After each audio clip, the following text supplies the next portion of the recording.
Chair, oh, and it looks like we have all staff members and commissioners present, and it is 1:30, so we can start whenever you're ready.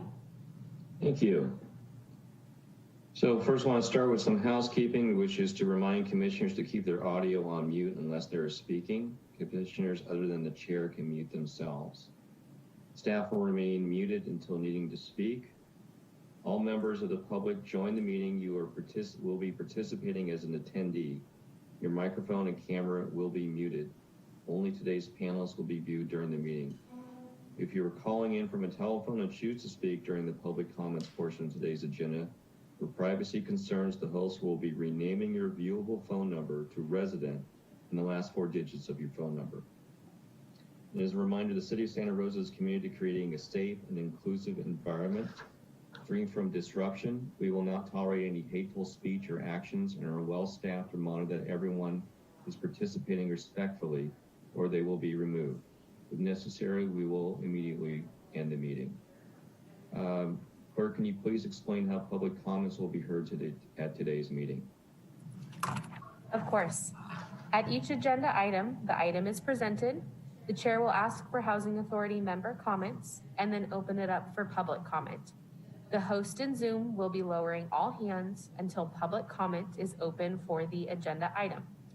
Once the chair has called for public comment, the chair will announce for the public to raise their hand if they wish to speak on the specific agenda item.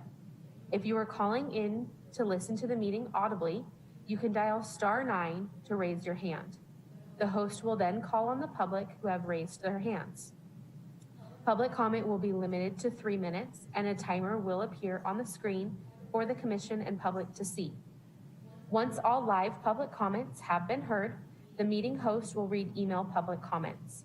If you provide a live public comment on an agenda item, but also submitted an email, your email public comment will not be read during the meeting. Additionally, there is 1 public comment period on today's agenda to speak on non-agenda matters, item 8. This is the time when any person may address the Housing Authority on matters not listed on this agenda, but are within the subject matter jurisdiction of the Housing Authority. Thank you. And I'd like to have an announcement of the roll call, please.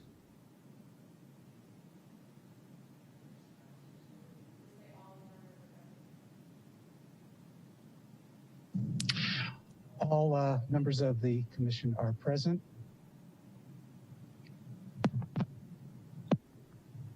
Thank you. Is there any report, if any, on closed sessions? Yes, thank you. So the Housing Authority met in closed session on matter 3.1, conference with real property negotiator, and direction was given to the agency negotiator. Thank you, Mr. Burke. The next item is item 6, which is statements of abstention. Are there any commissioners that will be abstaining from items today? Not hearing from the other commissions, I will be abstaining from items,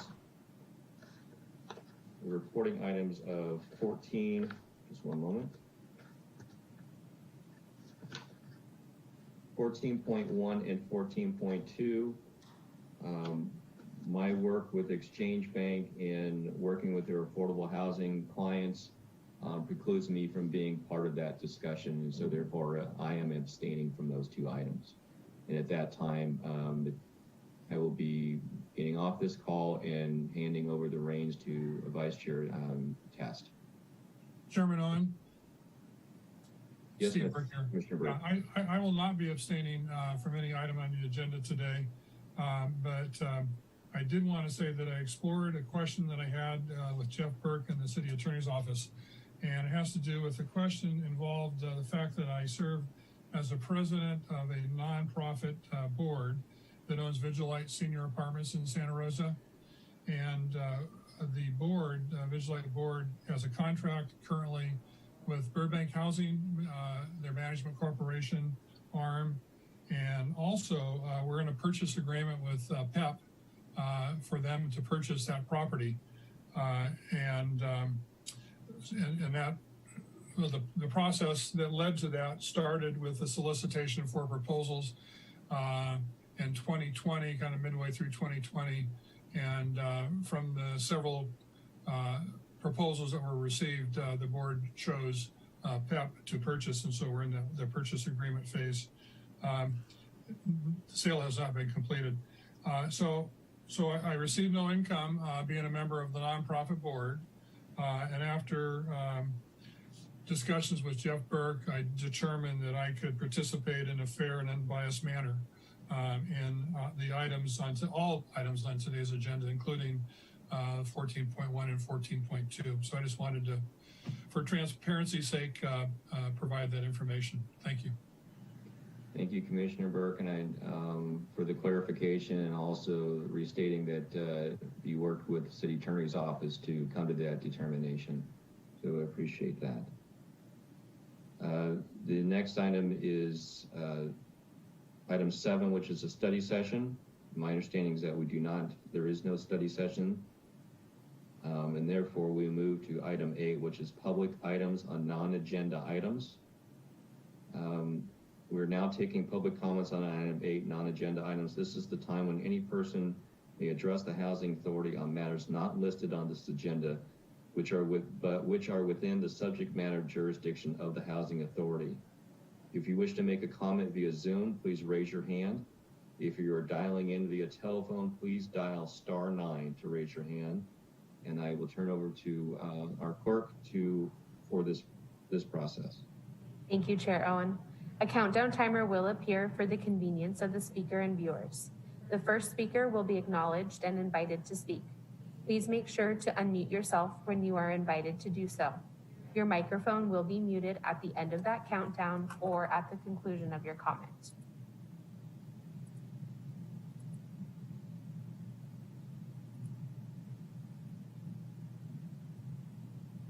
And Chair Owen, at this time, I see no hands raised. We also received no email public comment on this item. Thank you. So moving on from public comments on item 8, we'll go to item 9, which is the approval of the minutes.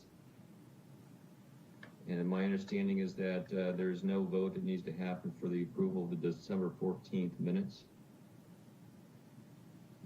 We just acknowledge that they are being approved. Is that correct, Jeff Burke? If nobody has any proposed edits, they can be approved by unanimous consent. No comments or questions here. Any other commissioners have comments? I wasn't there, so I don't know how that should be handled. You can abstain. So I'm not hearing other comments. Approval of the December 14th minutes by unanimous consent and abstention from Commissioner Downey. Moving on to item 10, which is the Chairman's Commissioner reports.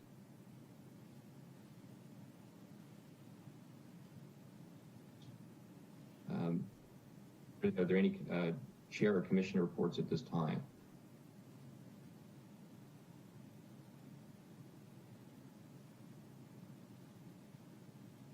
And then we also have an opportunity for public comment on this if there's any public comment on item 10.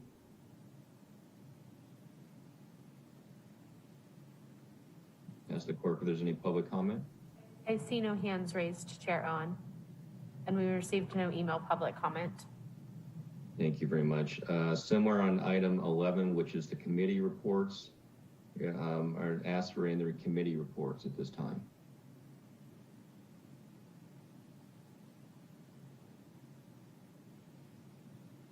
And hearing none, again, following process, any public comments on item 11?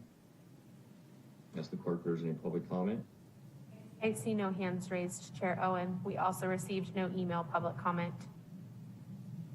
Okay, thank you. Moving along to item 10, which is the executive director reports and communication items.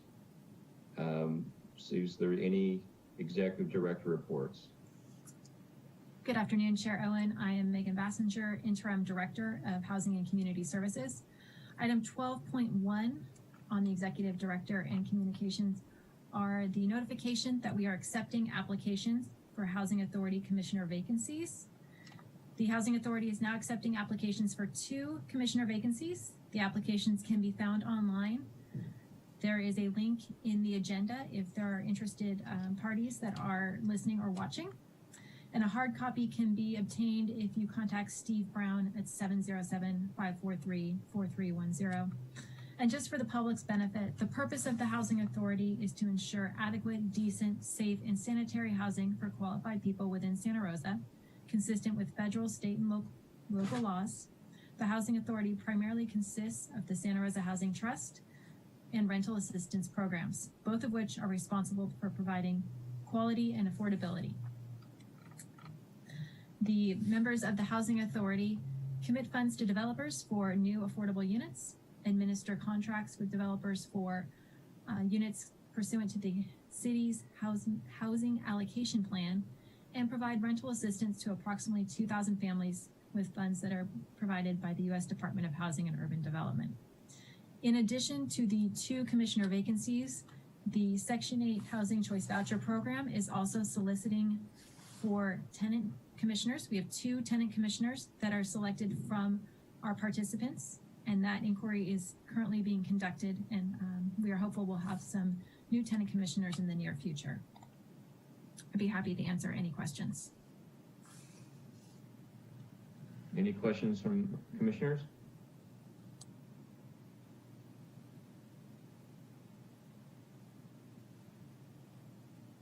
Megan, I do have a question. So we have 5 commissioners now, and we have the total is 7 with those 2 that we are looking for are tenant commissioners. Is that correct? So we currently do not have tenant commissioners that are participating in the Housing Authority, and the current terms for Commissioner Downey and Commissioner Olson ended at the end of 2020. They can and will continue to serve until replacements are confirmed. Okay, thank you.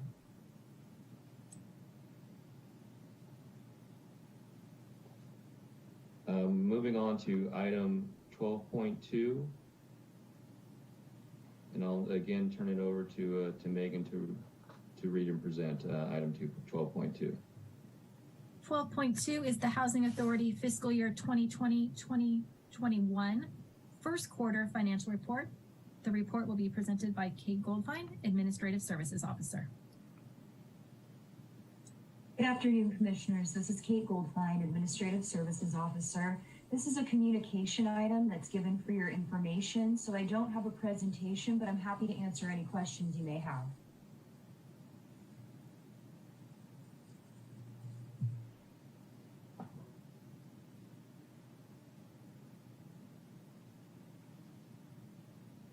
Any of the commissioners have questions on the memorandum that's dated fine on the housing Q1 financial report?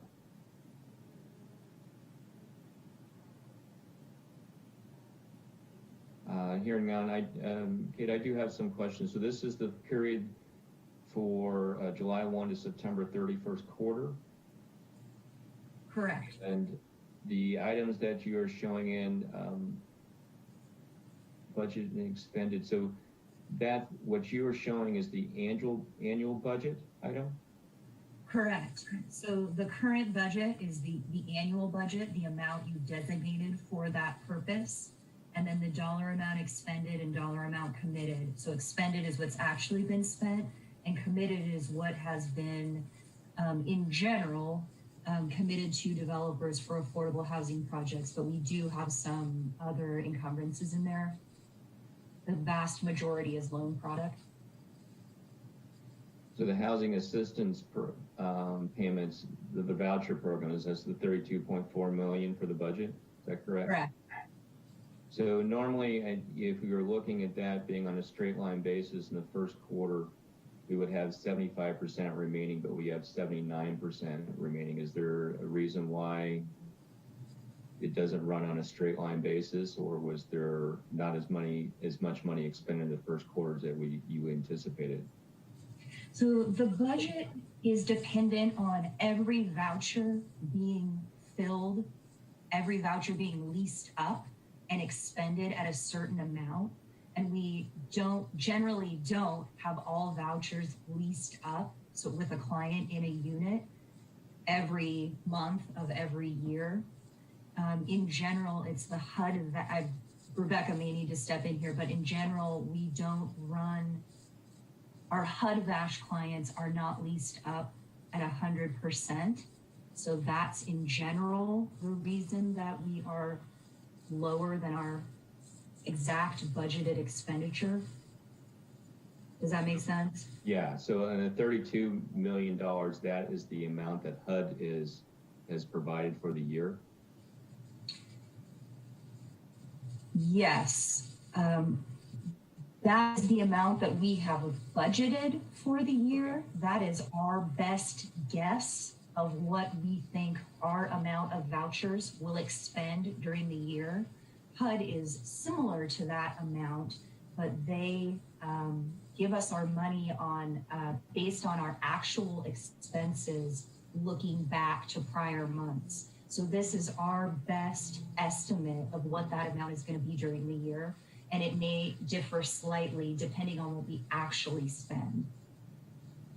How has that, either the project-based vouchers or the housing choice vouchers, I'll call them a burn rate, a run rate, been expended when we've gone through COVID times and unemployment where people receiving those vouchers, these are project-based or housing choice, are not making as much as they were because they were laid off or dropped? And how has our burn rate been affected in terms of those vouchers being utilized? Not the number of vouchers, but if they're based upon an applicant paying 30% of their gross toward their rent, and they're dropped to 2 days a week versus 4 days a week because where their employment is shut down or reduced hours, something that's been happening a lot. We are all aware of that. The voucher program would pick up the difference. Is that correct? To get to the stipulated rent? That's correct. Chair Owen, thank you. This is Rebecca Lane, manager of the Housing Choice Voucher Program. And what you're saying is correct. Under the regulations, if a family who's participating in the program reports a decrease in their income, then we recalculate the housing authority and tenant portions of rent. And that did result and has resulted and will continue to result in an increase in our per unit cost. So that's the amount of money that we're spending per voucher or per household towards the rent. So we did see an increase beginning with March and April recertifications as those were being requested. On average, we saw for several months in a row about twice as many requests for interim recertifications or recalculations as we would have in a normal year. Some of that has steadied out over time. And so we're starting to see not only returns to employment or other sources of income that are counted towards the rent. We're seeing the numbers steady out a little bit. And so we do continue to have underutilization, as Kate mentioned, in part due to the VA's, the VASH program. There's strategies around case management of those vouchers that sometimes results in underleasing. And we also, it's just a frankly challenging population to house. The turnover rate on those vouchers tends to be higher than the non-VASH vouchers. And that's for a variety of reasons. That's 414 vouchers of our total of 1,903. So that does tend to have an effect on our overall budget. But as Kate has mentioned, these are costs that are reimbursed to us based on actual expenditures. And so the way that we're doing our budget is just making projections as best as we can based on the fair market rents that we know are coming how we're adjusting those based on our trends in per unit costs. Thank you. Do you have metrics that basically would state what the fair market rent is and what the voucher, either project-based or housing choice, pays as a percentage of that fair market rent? Does the Housing Authority track that? What we track are per unit costs. We track those by voucher category as well. And then we track our overall utilization as well as our utilization within voucher categories such as HUD-VASH and project-based. I think it'd be interesting to state to make the math easy. If the fair market rent was 1,000 and the tenant was paying 300, therefore the voucher program was paying 70% of fair market, how that is fluctuated during these interesting times we're going through. And then also what's in a multifamily world, as an owner, you would look as a vacancy rate. So the voucher is 1,000 and you're using 95, you would have a 5% vacancy. It just kind of something in that fashion to have an understanding of what's being used and what's not being used as a metric to see how those fluctuate. Is that tracked in a similar sort of manner? Not specifically as you're describing, but we do get to those trends. Yes, the vacancy rate, if you're looking at multifamily housing, would be roughly equivalent to our utilization rate, which is trending at about 93% right now. Okay. A follow-up question, if I may. Commissioner Burke? Thanks. You answered that question, and the annotated notes in the report really help explain the different categories. So are we still able to essentially over-commit with the assumption that if we go up 5% or 8% or whatever, that we're not going to have to turn anybody away and still fully utilize the resources that we have from HUD for the vouchers? So I'll answer, and then I'll let Kate answer as well the second half of the question. So we are not permitted under the regulations to over-lease. So if we have 1,903 vouchers, that's the maximum number of vouchers that we can lease up at any time. But since our costs tend to trend over, like we're spending all of our budget for the amount of vouchers that we have available, then we end up we're using our budget, but not necessarily always hitting 100% of our leasing because of the costs associated with the per unit voucher spending. And I'll let Kate. I think you explained that well. And Commissioner Burke, can you ask again the second part of that question? Well, it's my recollection that you mentioned the 1,900 and however many we have authorized. And at one time, my understanding and my recollection may be faulty here, but that we were able to go above that with the anticipation that people would be moving out of units, and so we could kind of over commit in terms of release to get as close to 100% as possible at the end of the year. And the way you explain it, you can't go over the number, but the amount of money that we have available for rents is more flexible. And so is that being fully utilized? I mean, 93% is very good, but 100% would be better. So what are we doing? Yes.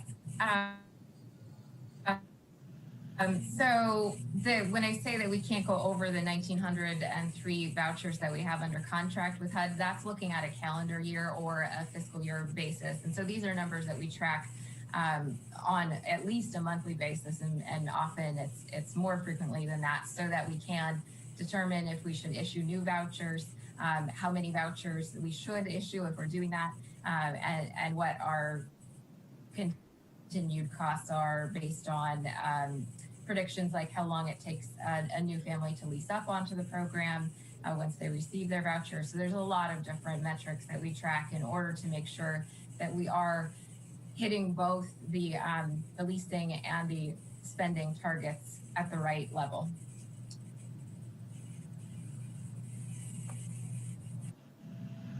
Thank you.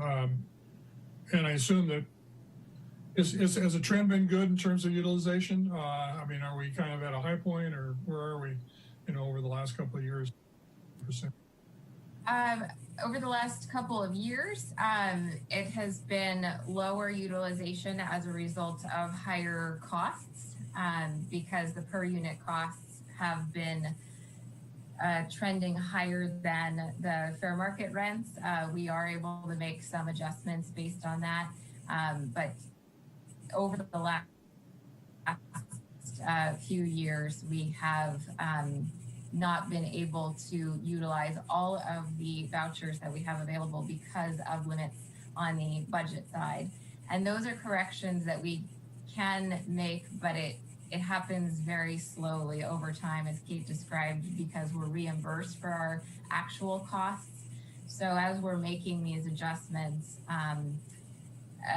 we get a little bit more budget, and then we can lease up a few more families. And so it takes time to get to full utilization after you've had impacts of spikes in rent, as we have seen in California. And this is a issue that many housing authorities have, particularly in the Bay Area. So we are getting to higher utilization over time, even with the challenges of the pandemic. We did see a little bit of a dip in terms of if people were leaving housing, being able to find new housing, but we're seeing those numbers stabilize as well. Thanks, Rebecca. Thanks, Kate.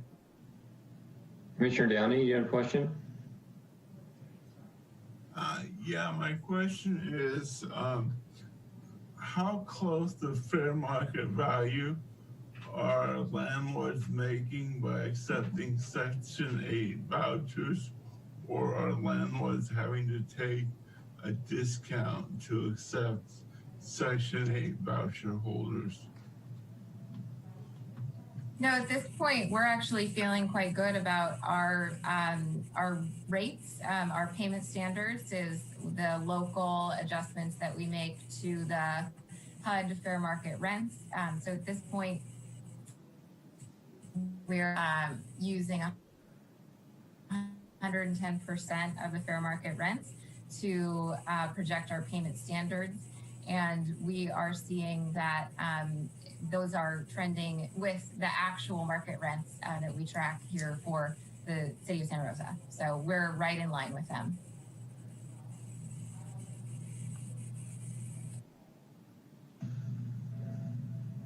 Any other questions from the commissioners?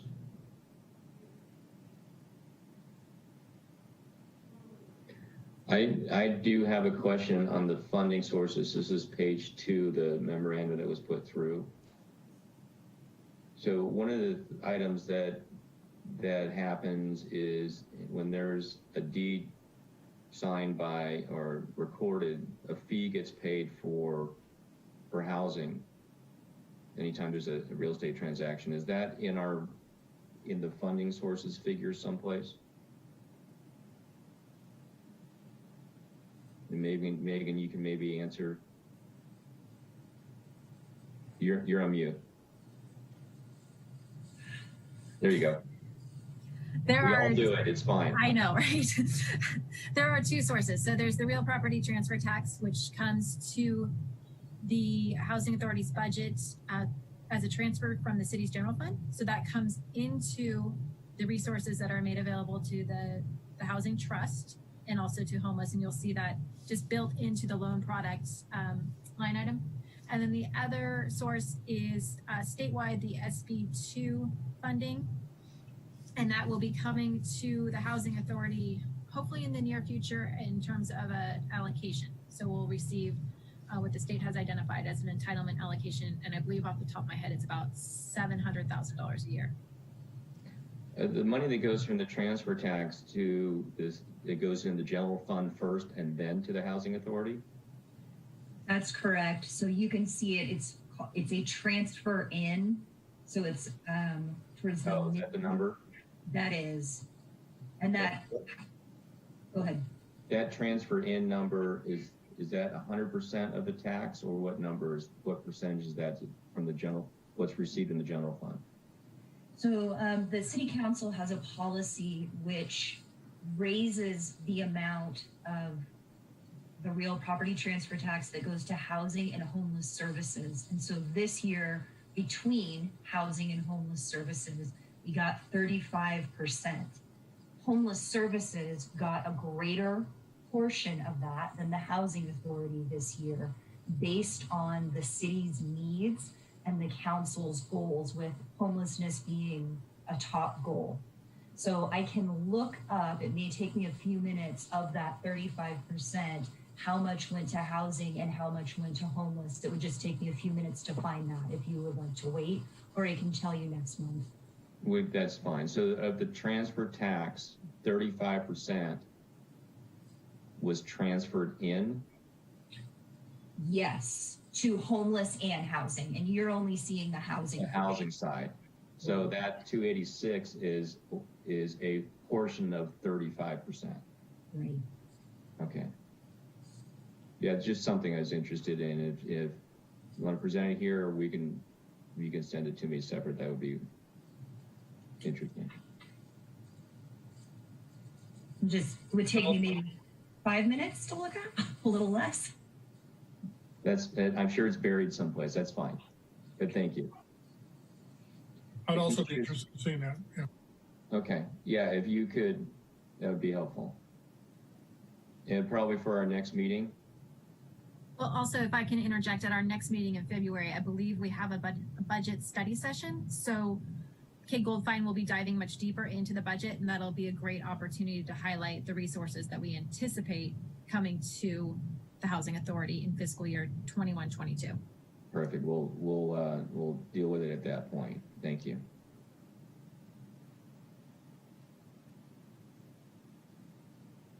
Commissioners have any other questions?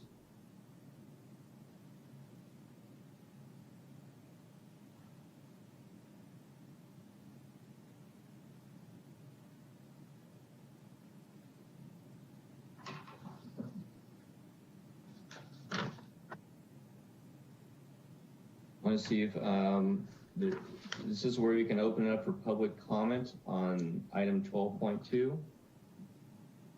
Actually, both items, 12.1 and 12.2, Chair, if I may. Oh, yes.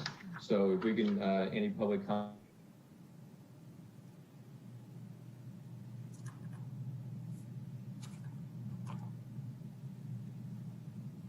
Comment on 12.1 or 12.2. Thank you. A countdown timer will appear for the convenience of the speaker and viewers. The first speaker will be acknowledged and invited to speak. Please make sure to unmute yourself when you are invited to do so.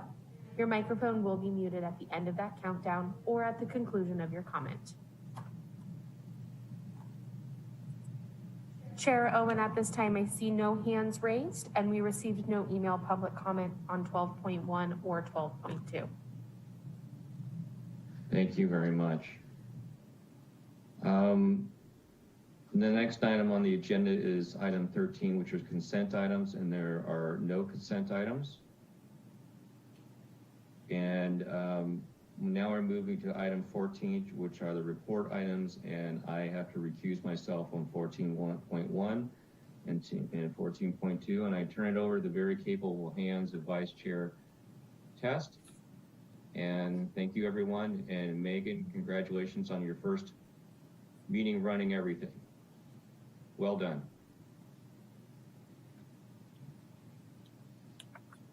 Thank you, Chair Owen. So we're moving on to item 14.1. Megan? Item 14.1 is a report item. Community Development Block Grant Disaster Recovery Notice of Funding Availability, Funding Recommendations, Nicole Rathbun, Program Specialist, presenting. Good afternoon, Housing Authority Commissioners. I'm Nicole Rathbun, Program Specialist for the Housing Trust. This item for you today is the Community Development Block Grant Disaster Recovery Notice of Funding Availability Recommendation. You'll hear me refer to this acronym often throughout this presentation as CDBG-DR. So today we'll go over a brief CDBG-DR overview, the NOFA solicitation process, the applications received, the recommended projects, and if the Housing Authority is agreeable, I'd like to pause after each recommended project to allow any Housing Authority questions on each project as we go before we move on to the next project.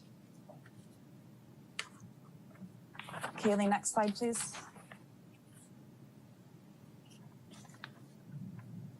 Great, so for a brief overview of the CDBG-DR program, through this, over 3,000 residential units were lost in 2017 when the Tubbs fire went through Santa Rosa.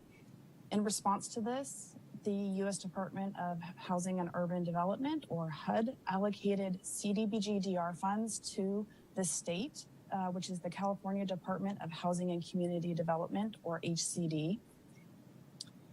And that was for recovery from all of the 2017 disasters, not just the Santa Rosa disasters. So from these funds, HCD created a new program for multifamily housing called the Disaster Recovery Multifamily Housing Program, or DRMHP for short.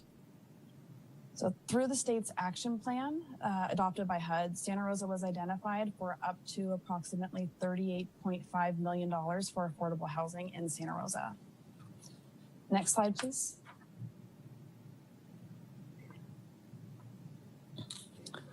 So a little bit about the NOFA solicitation process and kind of how we've gotten to where we are today.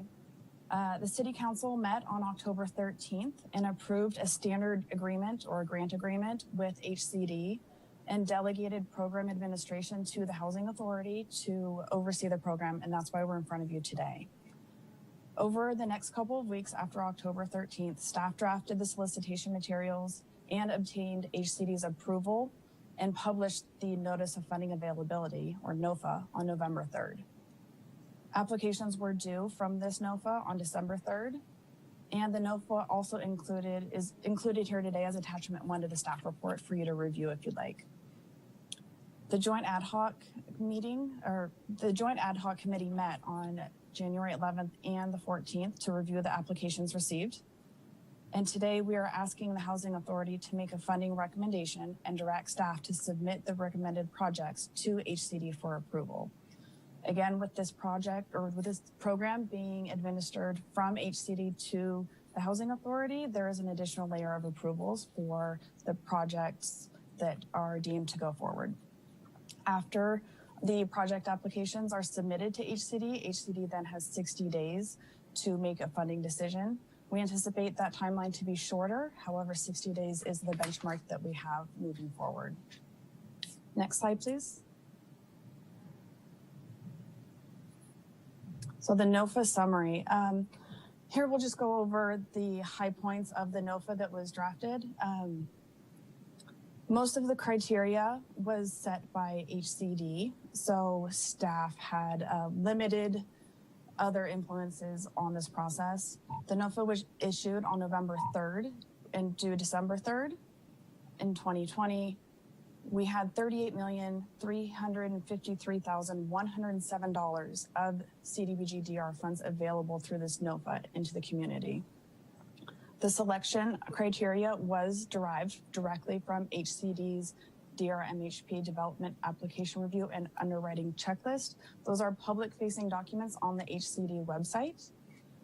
In those lists, there's about 45 criteria for scoring the applications, most of which are pass-fail or yes or no answers, and the factors that provide for varying degrees of readiness in which applications could be assessed and compared to each other are the following 3 criteria. So that's what we are focusing on in the presentation today and in the reviews. So those criteria are the status of entitlements, the status of the NEPA environmental review, and the degree to which other funding sources are committed. And there is a difference between funding sources identified, funding sources that have offer letters, and funding sources that are actually committed. And that's a key distinction as we go forward through this presentation.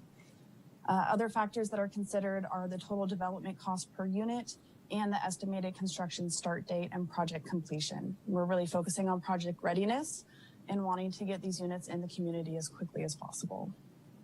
Next slide, please. All right, so, and here's just a high-level summary of the applications that we received. There were 17 total applications received requesting over $149 million for 1,283 affordable units. 13 out of the 17 applications were complete and aligned with the policies and procedures for the program. There were 2 applications that were verbally withdrawn during the process. So that left us with 11 project applications seeking over $80 million. And as a reminder, we had just over $38 million in program funds for this NOFA solicitation process. So we're still severely overprescribed. Next slide, please. So here are the 11 project applications that were complete and not withdrawn during this process. The project applications were assessed based on the degree to which each application aligned with the selection criteria that I just spoke about. I'm not going to go through each one of these projects one by one. You guys can read through them on the slide that we have. The projects that are not recommended to move forward at this time, in general, had a lower percentage of their total development cost from committed funding sources. So again, the difference between a commitment letter that's a firm commitment letter, like a letter from a bank, versus an intent letter or an offer letter, or an intent or an offer letter with underwriting contingencies based on funding sources that aren't yet secured. So there's varying degrees of commitment for a lot of these sources. And another factor that some of the not recommended projects may have had is either no NEPA environmental review started, or they're not fully entitled. So they're still waiting for their permits, and there are more actions to do with the planning department before they have successfully entitled a project. Next slide, please. So here are the recommended projects. These were recommended by the Joint City Council and Housing Authority Ad Hoc Committee. These were unanimous in their decision. And these are the projects that rose to the top based on those selection criteria that I just spoke about.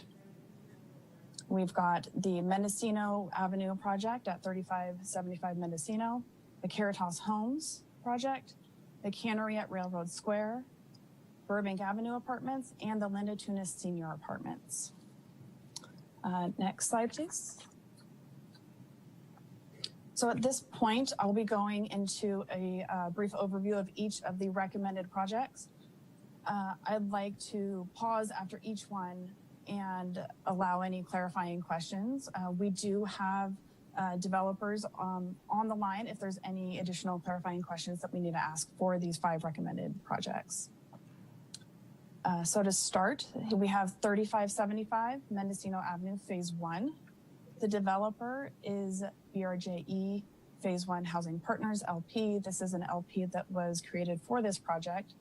The main players are Burbank Housing and Related California. The loan amount requested and recommended is $11,917,110. This is for new construction, and this is at the former site of the Journey's End Mobile Home Park, which was impacted by the 2017 disasters directly. This phase would be for 94 units of affordable housing targeted to seniors. Next slide, please.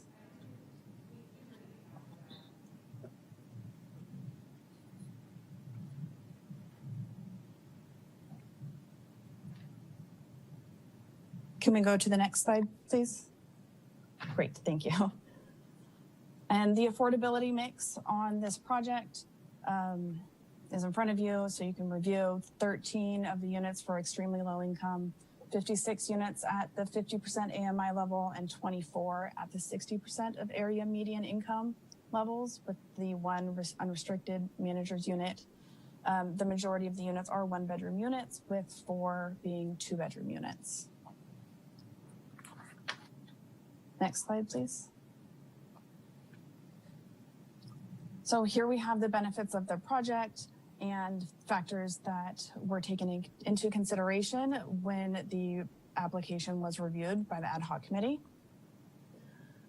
This project provides the needed affordable housing in 1- and 2-bedroom units, and the unit mix is targeted at extremely low, very low, and the low-income seniors. The project is already approved by City Council on December 8th, 2020, so it's fully entitled. The NEPA environmental review is underway, and all of their funding sources are secured. So they've already received their FCA tax credits over the summer. They have permanent loans that are already committed, and the DR funds, if awarded today, would fill the remaining funding gap needed in this project to get started.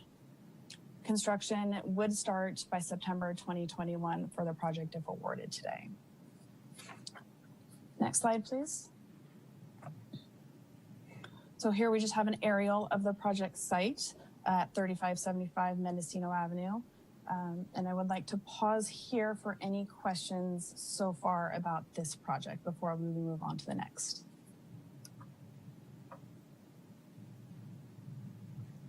I have a question. My question is, given this funding availability, is this only to replace units that were lost, or will this help put a dent into the units that are currently not at the level of low-income housing needed in Santa Rosa? So the intent of the DRMHP program is to create an infusion of affordable units in Santa Rosa because of the number of housing units that were at low income levels that were lost during the 2017 fires. So this is not a one-for-one replacement of those units. This is a funding opportunity from the state to help address those dire housing needs that we have in our community that were exacerbated by the 2017 fires.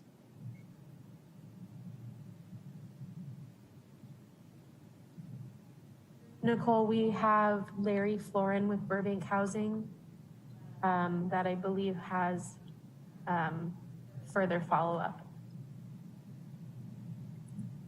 Larry, I have enabled your speaking permissions. Thanks, and Nicole, thank you for the presentation.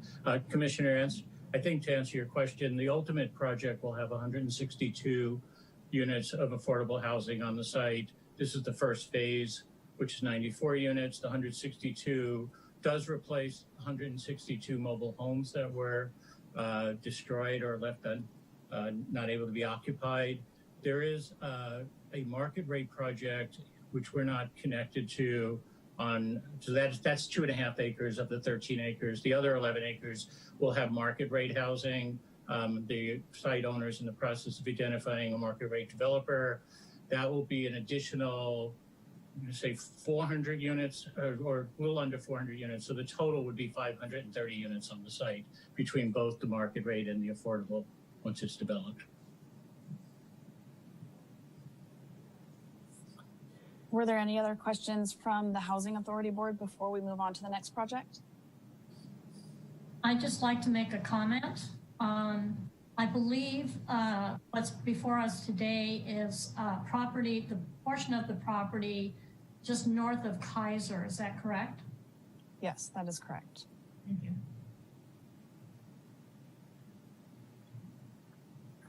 I'm assuming that this does not cover Journey's End. So this is the site of the former Journey's End Mobile Home Park. Oh, it is. Okay. Thank you. Mm-hmm. Okay, so I'm going to move on to the next project, which is the Caritas Homes Phase 1. So the developer on this one is Caritas Homes Phase 1. It is a collaboration, or I'm sorry, it is from Burbank Housing Development Corporation. The loan amount requested and recommended today is $8,945,657. This is also a new construction project with 64 total units in this phase, and 30 of those would be targeted to chronically homeless persons with disabilities. So this is part of the Caritas Village development that would eventually take over the site where the current homeless service center is on Morgan Street, but this is phase one of that project that is just the affordable housing component at the north end of the site. Next slide, please. So here we see the affordability mix with those 30 units at the 30% of AMI level, 21 units at 50%, and 12 at the 60% area median income. The unit mix would be 29 studios, 27 one bedrooms, and 8 two-bedroom units. Next slide, please. All right, and so here we are going over the benefits again. This project would provide the needed affordable housing in the studio 1 and 2 bedroom units. The project was approved by City Council on February 8th of 2020, so it's fully entitled. The NEPA environmental review has been started. And again, all other funding sources for this project have already been secured. So they've got loans from the permanent lenders, other county and state financial investments in the project. And DR funds would fill the remaining funding gap here. Construction, if awarded, would be anticipated to start in August of 2021, which is only about 6 months away at this point. And on this project, there's also a previous Housing Authority commitment of 30 project-based vouchers. Next slide, please. So here you see the aerial of the intended sites. Again, it would be the north section of that yellow box that you see in front of you along Morgan Street. That would be the phase one for affordable housing. There would be subsequent phases that would include the new homeless services center and another housing phase. But right now we're just focusing on the phase one, which is the affordable housing units at the north side of this image. So at this time, I'd like to pause to see if there are any questions from the Housing Authority Board before we move on to the next project.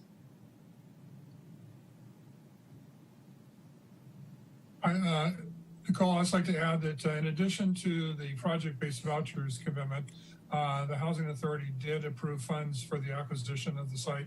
I think it included this portion as well.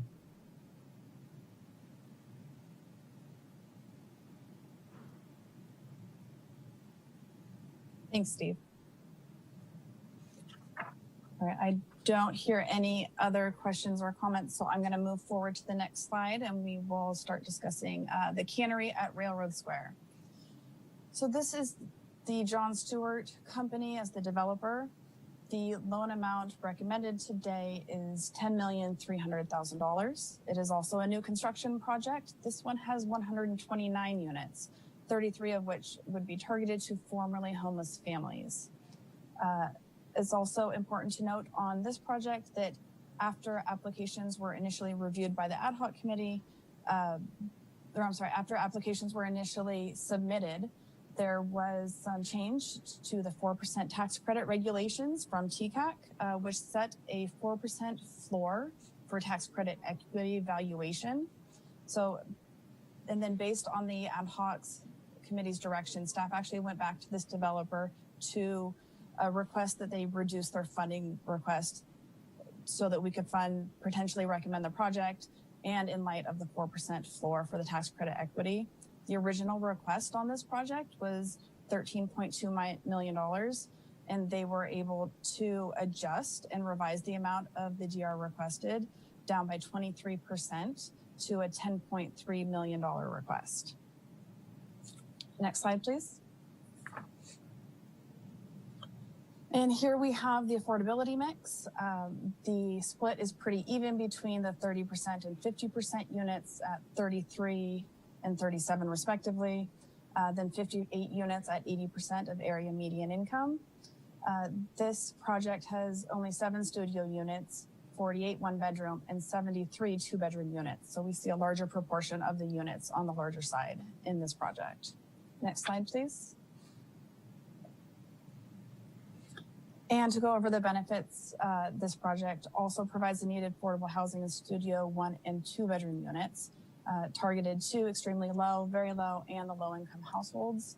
The project was granted ministerial approval through SB 35 in August of 2020, so it's fully entitled as well.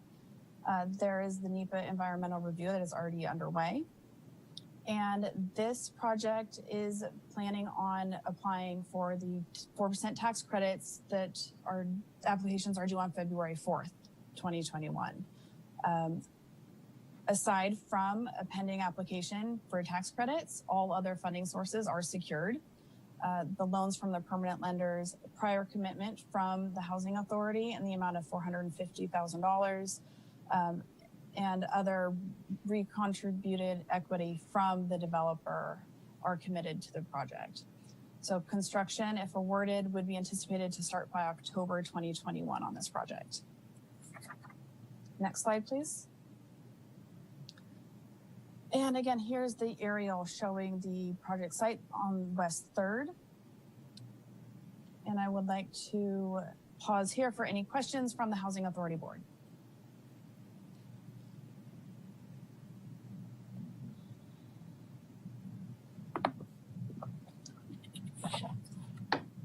Okay, hearing no questions, let's move on to the next slide for Burbank Avenue Apartments.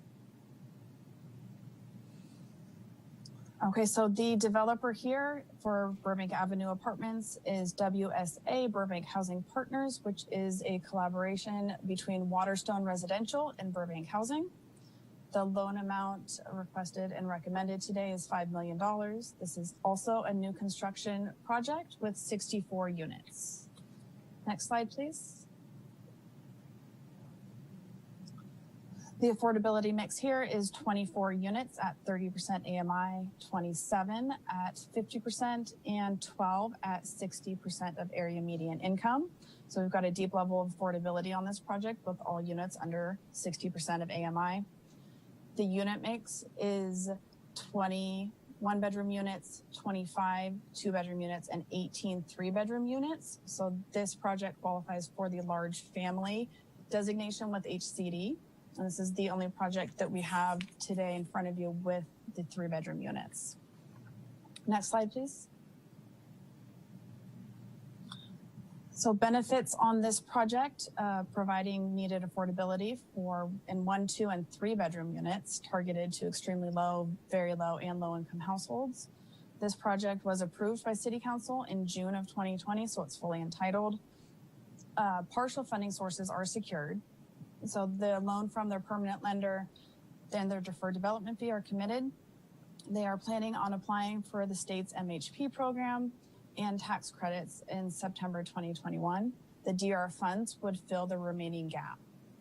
Construction, if awarded, is anticipated to start by April 2022.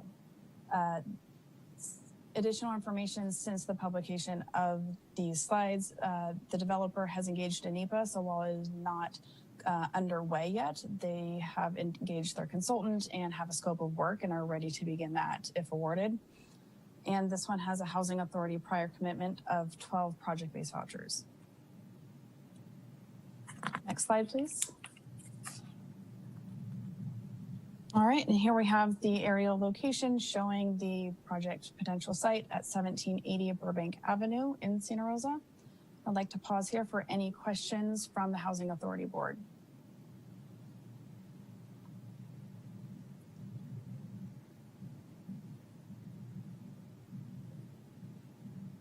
I have a question. Yes.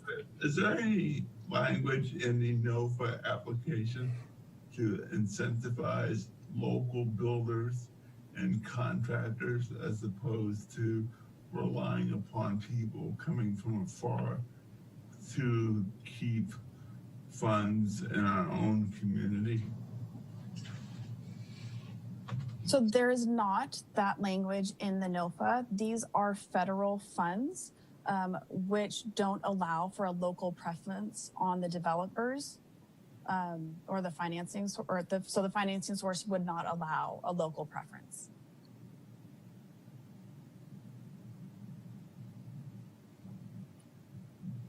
Okay, hearing no other questions, I will go ahead and move on to the next one. And this is our last project we're recommending today. It's the Linda Tunis Senior Apartments.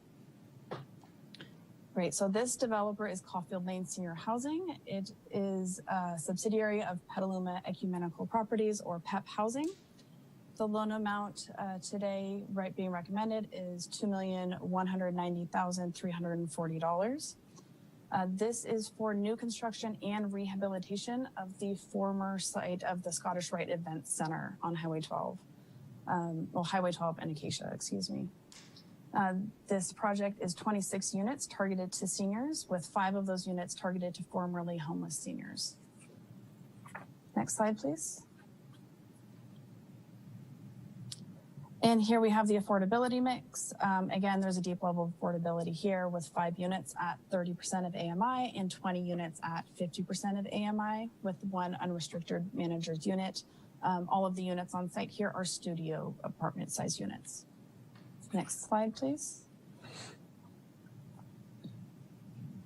So the benefits of this project, providing the needed affordability, housing for seniors targeted in extremely low and very low income households. These are all studio apartments. The NEPA environmental review is complete, and partial funding sources are secured. They have grant funding, a deferred developer fee, AHP, and a loan from their own sources to make the project pencil. They are anticipating construction to start by August 2021 if awarded. This is another project that initially had a larger request and reduced their request based on the funding constraints that we had available. And we have a prior housing authority commitment in this project of $690,000 loan and 8 project-based vouchers that had already been awarded to this project.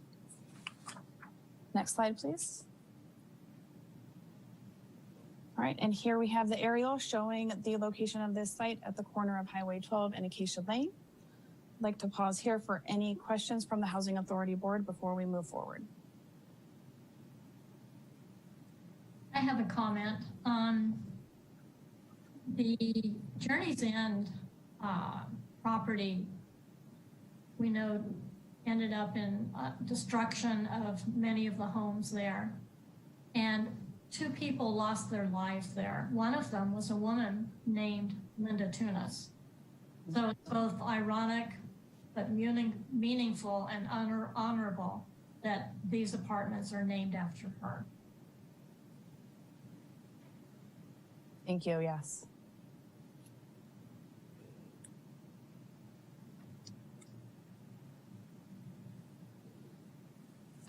Did we have any other questions? It looked like, yeah, Commissioner Downey, your hand was up. Well, is there any metrics in place to keep tabs of what our unmet housing needs would be once these building projects were completed? Or is that just a unattainable number at this point?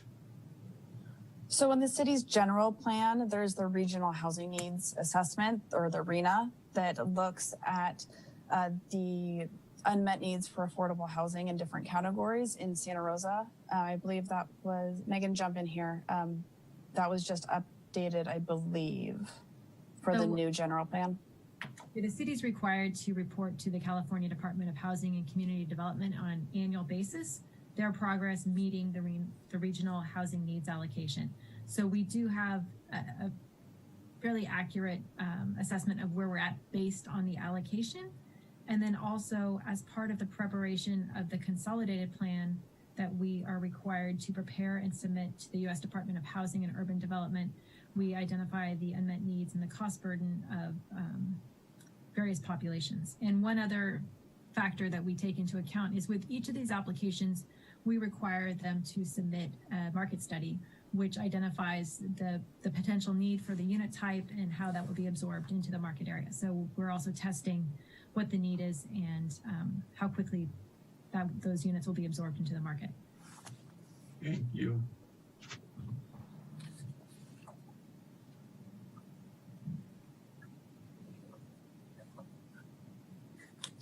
Okay, so we'll move on to the next slide, please. So this is a repeat slide. Now that we've gone through all 5 projects that are being recommended by staff in the ad hoc committee, we have 3575 Mendocino Avenue, the Caritas Homes Phase 1, Cannery at Railroad Square, the Burbank Avenue Apartments, and the Linda Tuna Senior Apartments. Just as a reminder, there was a joint City Council and Housing Authority ad hoc review committee that recommended these projects unanimously. Next slide, please. So without further ado, our recommendation today, it is recommended by the joint City Council and Housing Authority ad hoc review committee and the Housing and Community Services Department that the Housing Authority by resolutions approve a conditional commitment of funds to 1, BRJE Phase 1 Housing Partners LP in the amount of $11,917,110 for construction related costs for 3575 Mendocino Avenue Phase 1, and 2, Caritas Homes Phase 1 LP in the amount of $8,945,657 for construction related costs for Caritas Homes Phase 1, and 3, the Cannery at Railroad Square LP in the amount of $10,300,000 for construction related costs for the Cannery at Railroad Square. 4, WSA Burbank Housing Partners 1 LP in the amount of $5 million for construction related costs for Burbank Avenue Apartments. And 5, Coffee Lane Senior Housing Inc. in the amount of $2,190,340 for construction and rehabilitation related costs for the Linda Tuna Senior Apartments, and authorize staff to submit the respective project applications to the California Department of Housing and Community Development for approval. So with that, I open it up for other questions from the Housing Authority. Happy to answer any questions that you have.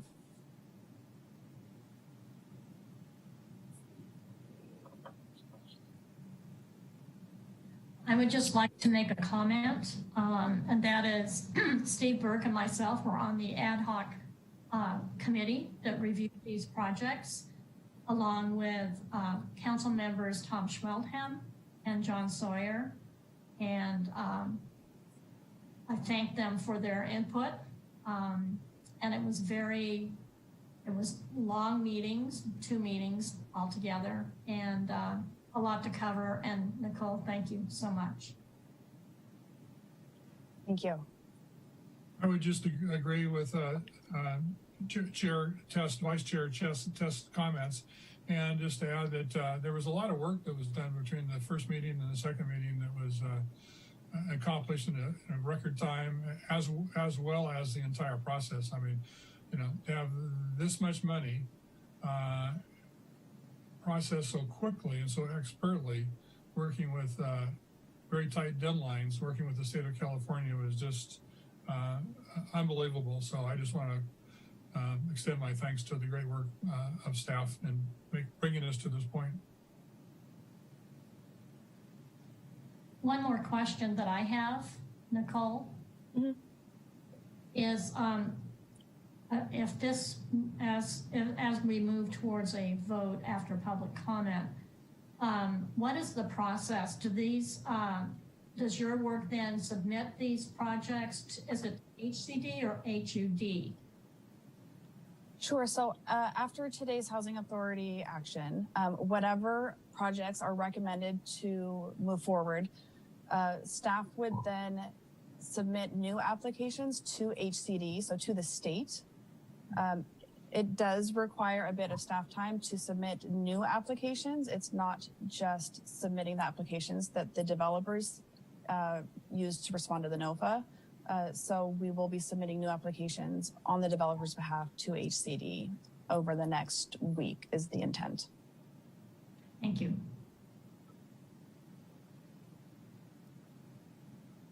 Any other questions by commissioners?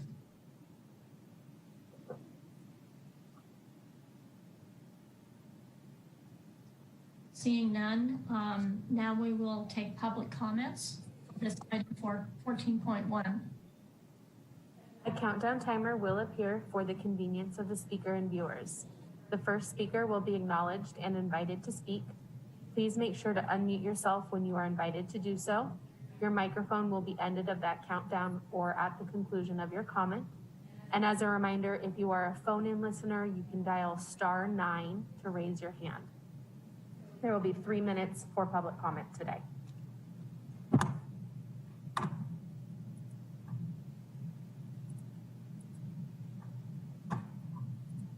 Our first public comment will be from Linda Adrain, followed by Efren Carrillo.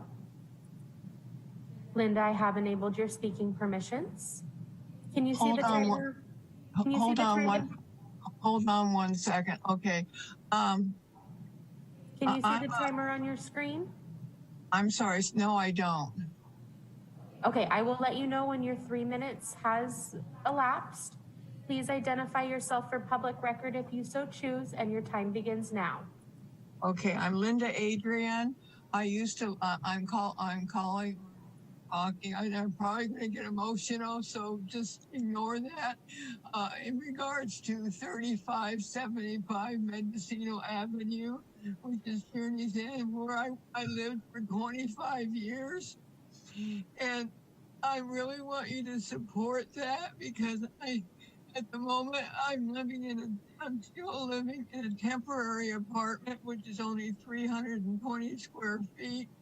And I've been waiting for this, for Journey's End to be rebuilt so I can move back in. It's a perfect location. It's close to the freeway.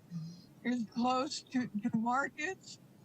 And it's next to Kaiser. So it's a really good location. And that's sort of what I have to say. I really am in support of this as much as possible. Thank you. Thank you. Our next speaker is Efren Carrillo, followed by Luke Lindenbush. Efren, I have enabled your speaking permissions. Can you confirm you see the timer on your screen? Yes, I can confirm it. Thank you. Perfect. Please identify yourself for public record if you so choose, and your time begins now. Good afternoon, Chair Test, Housing Authority members, and city staff. My name is Efren Carrillo, Housing Director for Burbank Housing.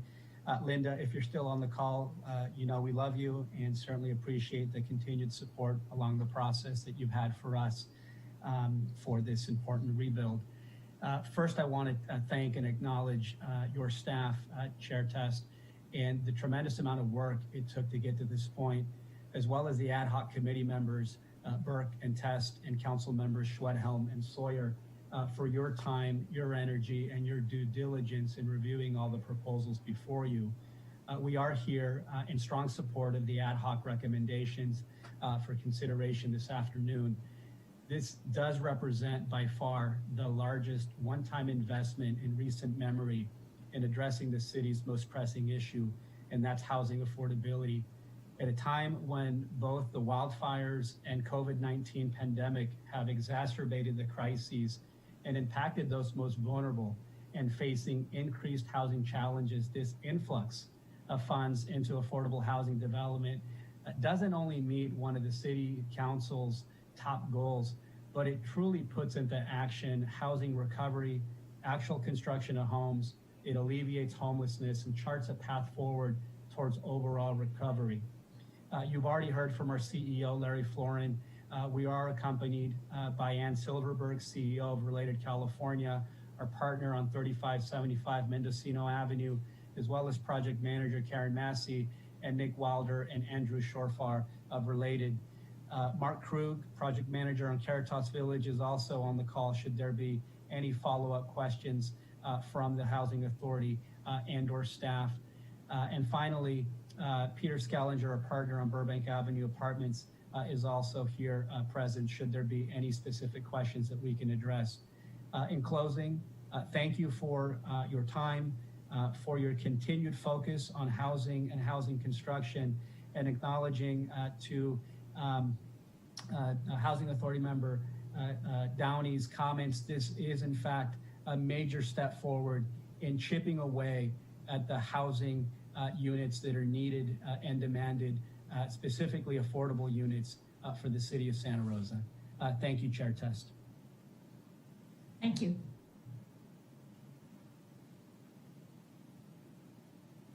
Are there any other public comments?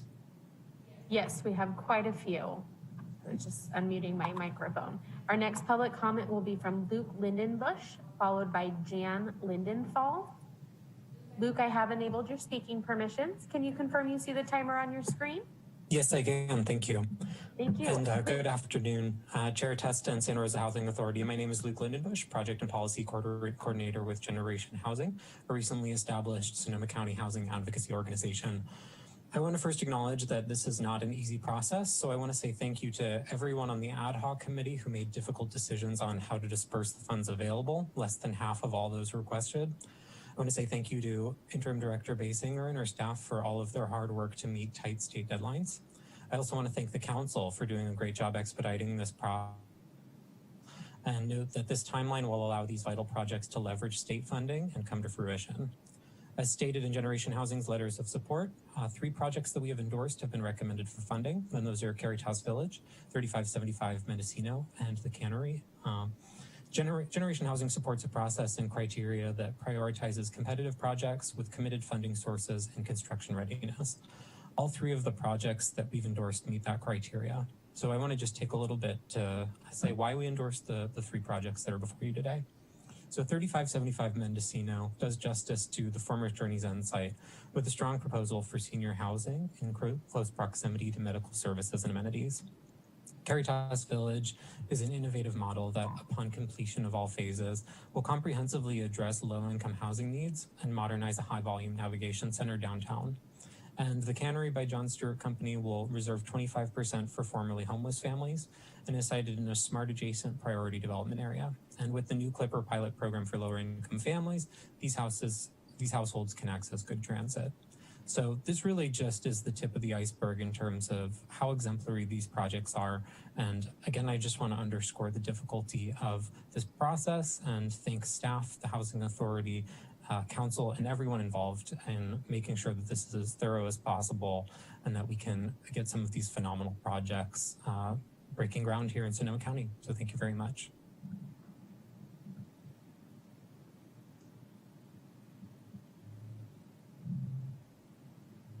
Our next public comment will be from Jan Lindenthal, followed by phone-in resident ending in 0191. Jan, I have enabled your speaking permissions. Can you confirm you see the timer on your screen? Yes, I can. Perfect. Please identify yourself for public record if you so choose, and your time begins now. Thank you. Good afternoon, commissioners and staff. My name is Jan Lindenthal. I'm the Chief Real Estate Development Officer at Mid-Penn Housing. And I'm speaking to you today with regard to Mid-Penn's Mahonia Glen project and to appeal the funding recommendations for CDBG DR and project-based vouchers. As a reminder, Mahonia Glen is a 99-unit new construction project serving large families located on Highway 12 and Calistoga Road in Santa Rosa. We submitted a letter regarding this appeal today through the Secretary and the Executive Director, so I assume all of the Commission members have received it. We have shared these concerns with staff and very much appreciate their professionalism in listening to our concerns. We recognize that staff and the ad hoc committee had a number of worthy applications to consider. However, we believe that the selection criteria was not consistently applied to all applications, nor did the evaluation process take into account not only the percentage of committed funds, but also the overall competitiveness of the proposed financing strategy. In the case of Mahonia Glen, our application was ranked lower than some others because our permanent financing commitments were based on a prospective award of project-based vouchers, which was the subject of our voucher application. This is true for all other projects receiving awards of vouchers in this round. Mid-Penn's commitment letter represented our loan in 2 tranches, one funded by the tenant-paid rents and the other by the rents paid through the project-based vouchers. This is a standard and typical way of representing our permanent financing commitments. Although not all of the projects may have represented their permanent loans in these 2 tranches, the perm loans reflected in their commitment letters were also predicated upon a prospective award of vouchers.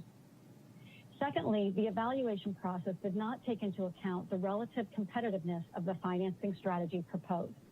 2 of the projects proposed for funding are relying on a future award of tax-exempt bonds and 4% credits, as is Mahonia Glen.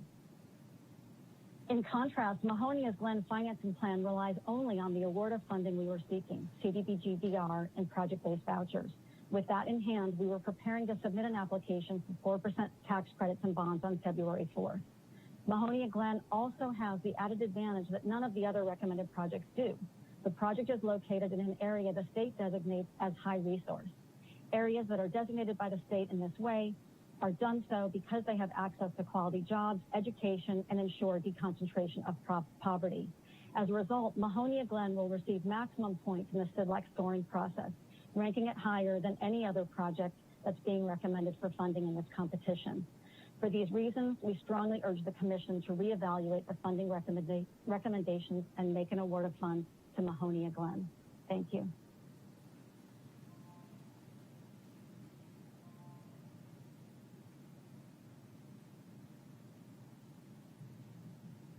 Our next speaker will be call-in resident, phone number ending in 0191.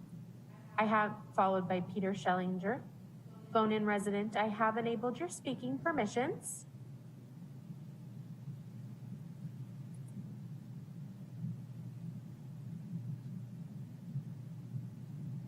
You will need to unmute yourself. There. Oh, I think I'm here now. Thank you. Perfect. Good afternoon, commissioners and staff.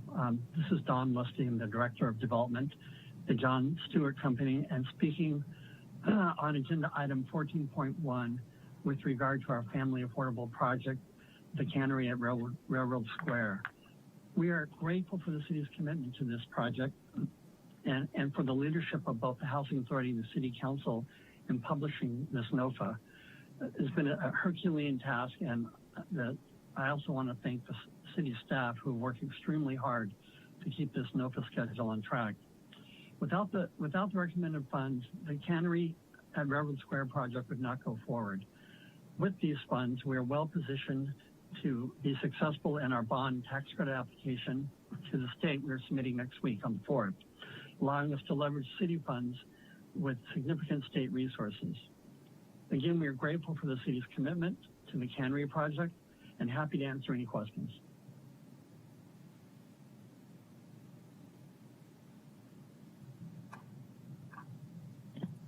Our next speaker will be from Peter Schellinger, followed by Mary Stomp. Peter, I have enabled your speaking permissions. Can you confirm you see the timer on your screen? I do, thank you. Perfect. Please identify yourself for public record if you so choose, and your time begins now. Hi, I'm Peter Schellinger with Waterstone Residential. We are a general partner in the partnership forum to develop Burbank Avenue Apartments. Our partner is Burbank Housing. I just wanted to take the opportunity to thank the Ad Hoc Review Committee as well as staff for their extraordinary work in this effort and their recommendation today. I also wanted to mention that most everyone knows that the Housing Authority had previously committed project-based vouchers for our project last year. And with the commitment today, we would be highly competitive for the MHP funding at the state level, which is a precursor for the 4% tax credit. So we really are grateful for your consideration and your continued support of our project. I also wanted to remind everyone that Burbank Avenue Apartments is the multifamily program of a larger planned development that has been in the planning process since 1998, is gone through an annexation specific plan and then project specific entitlements with exhaustive environmental review, and a CEQA document that would basically be the basis for our NEPA analysis, which as staff had mentioned, we've already initiated with the scope of work that's been approved by staff. So I'm available should you have any additional comments on the land use or environmental. My partner, Chris Westlake, could answer any questions as it relates to the financing. But I just wanted to mention how grateful we are of your continued support. So thank you very much.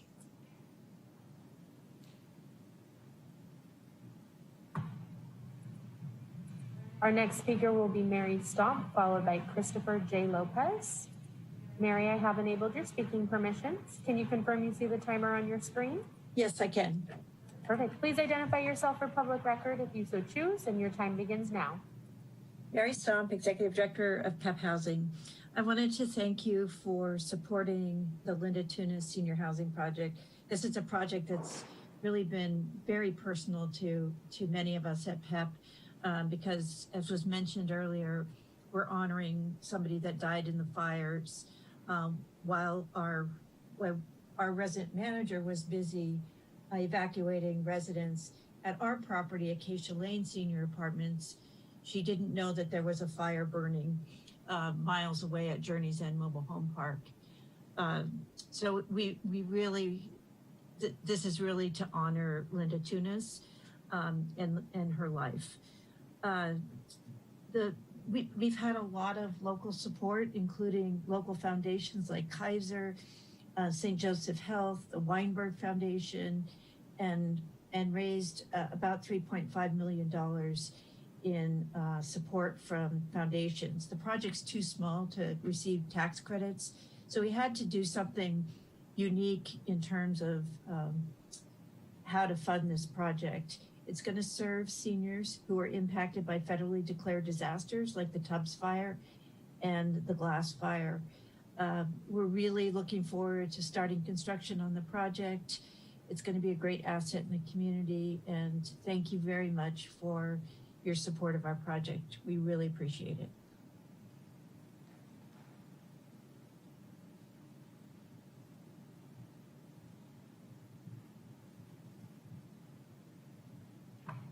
Our next speaker will be Christopher J. Lopez. I have enabled your speaking permissions. Can you confirm you see the timer on your screen? Yes, I see it. Please identify yourself for public record if you so choose, and your time begins now. Hi, good afternoon. Thank you for hosting this.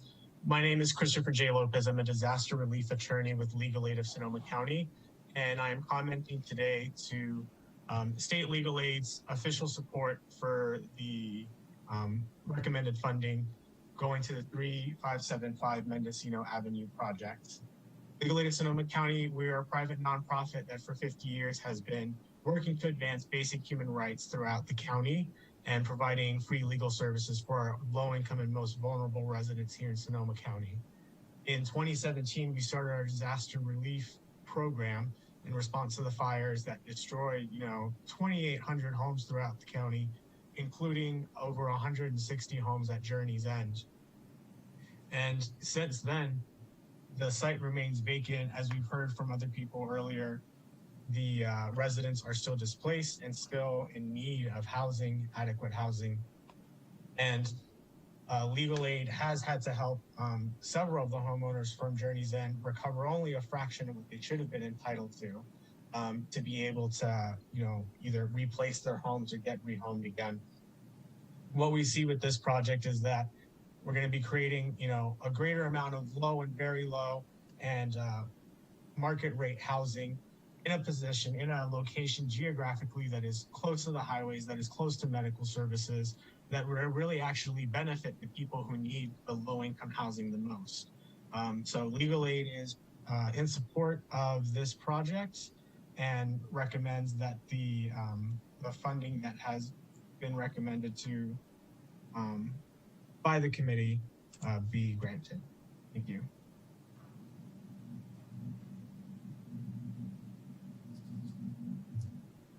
Our next speaker will be Kevin Riley, followed by phone-in resident 7372.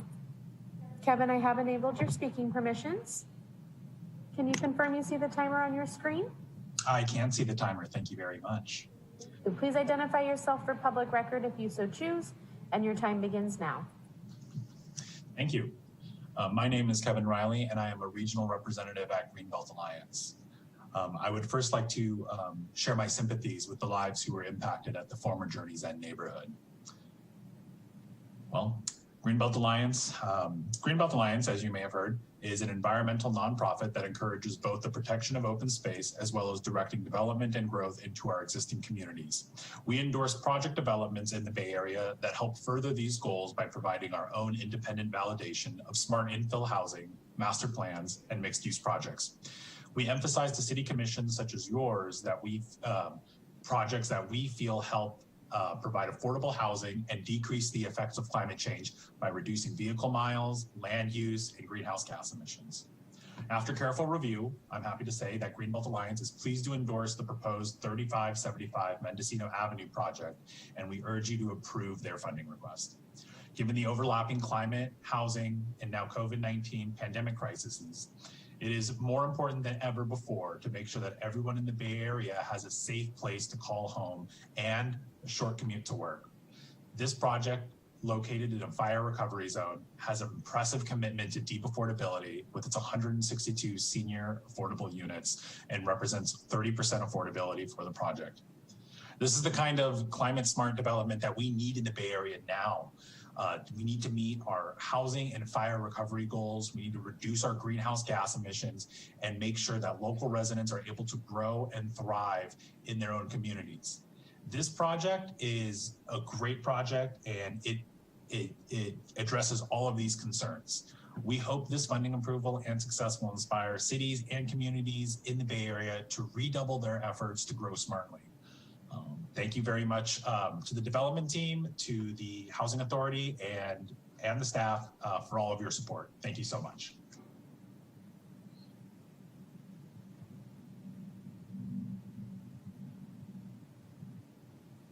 Our next public comment will be from resident 7372. I have enabled your speaking permissions.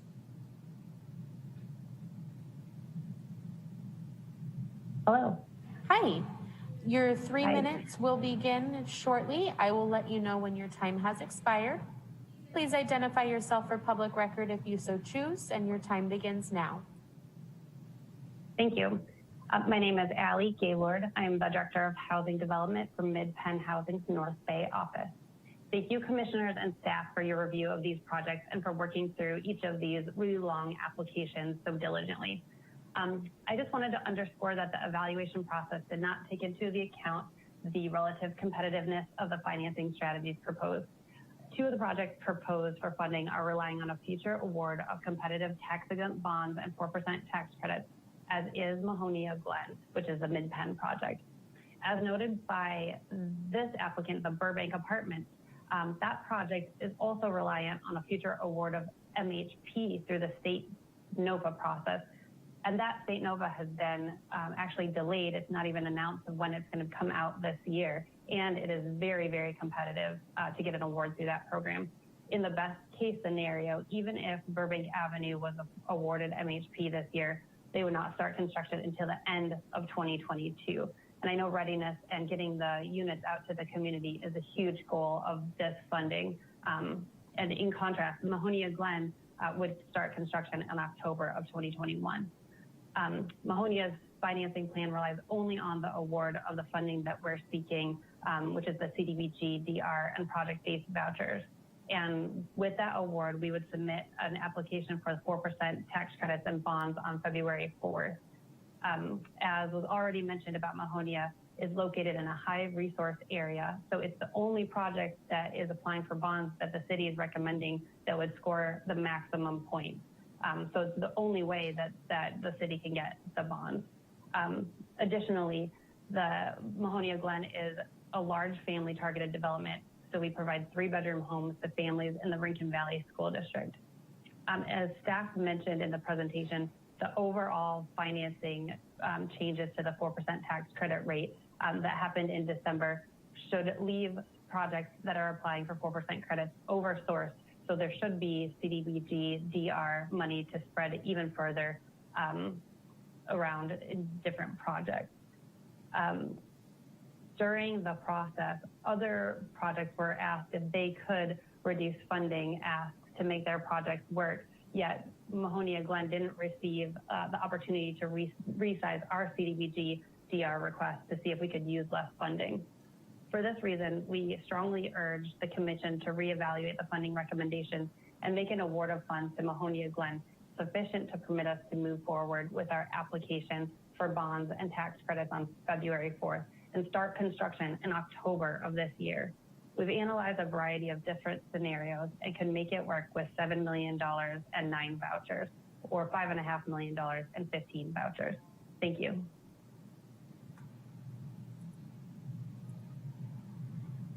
Our next speaker will be resident 4736.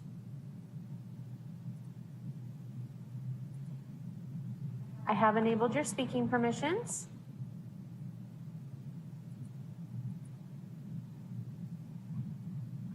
Resident with phone number ending in 4736. Can you hear me now? I can hear you. Thank you. I will let you know when your time has expired. Please identify yourself for public record if you so choose, and your time begins now. Thank you very much. I'm Michelle Gervais. I'm speaking today on behalf of the Cannery at Railroad Square.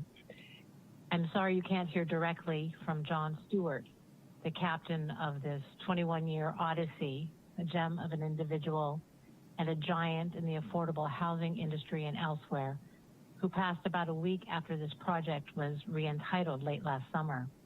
But on behalf of John and our entire team, and echoing Don Lusty's comments previously, we are deeply grateful for the ongoing effort of the countless city staff, board and commission, and council members along the past 2 decades, and especially the Housing Authority staff and the ad hoc committee over the past whirlwind months to pull all these major dollars together to leverage more funds than the city has ever seen.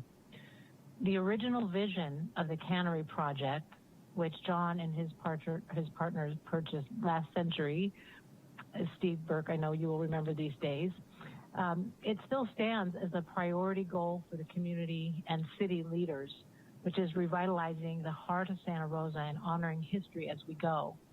The Cannery at Railroad Square, which retains and restores the historic walls and the loading dock and the awning and the water tower. It contributes building area to make room for the public 4th Street corridor to extend all the way to the intra-county creek path.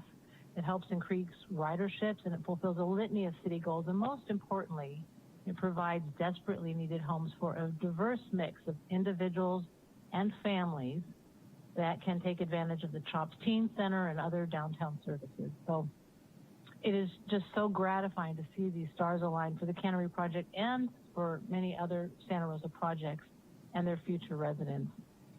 So it's with special thanks to Megan and Nicole and the ad hoc committee for your stunningly swift and heroic effort to equip the housing community to provide so many units to Santa Rosa in a time of such need. Many thanks.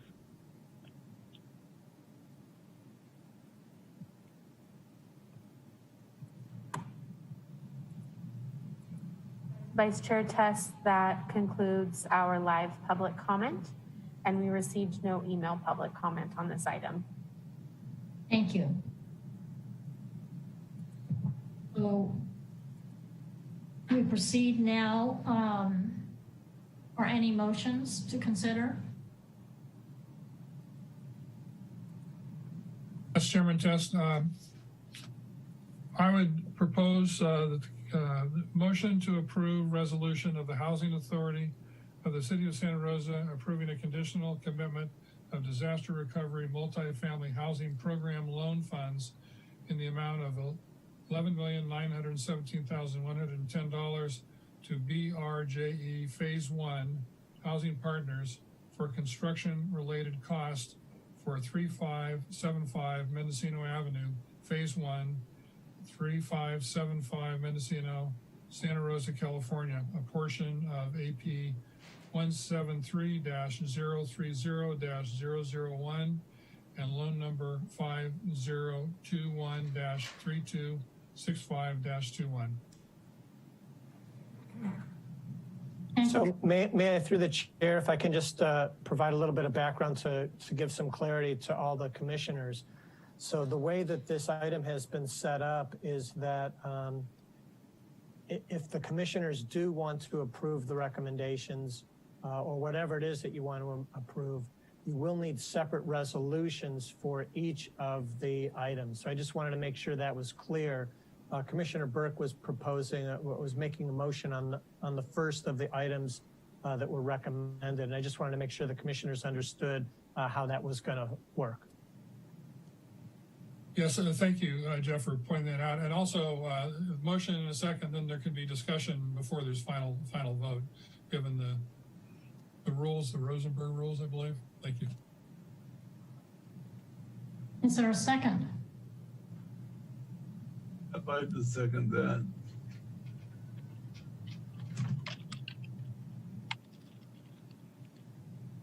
Okay. Any other discussion? I guess, Vice Chair Test, I would just ask, I do have some questions, not in this particular motion, but I am interested, maybe before we get to the fourth recommendation, that we have a response by staff on the comments related to the Mid-Penn Mahonia project, where there was a letter. I've not seen that letter. I was looking for it as we were talking. I haven't seen the letter, but I am interested in hearing from the staff before we act on that particular motion, just so you kind of have my thoughts. I have not seen that letter either.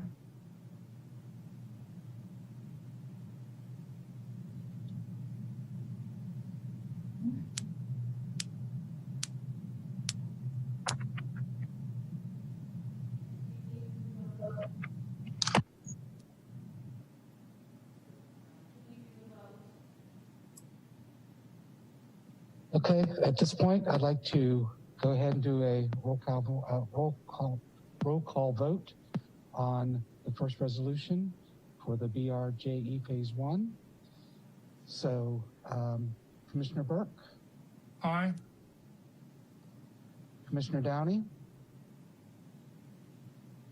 Aye. Commissioner Olson?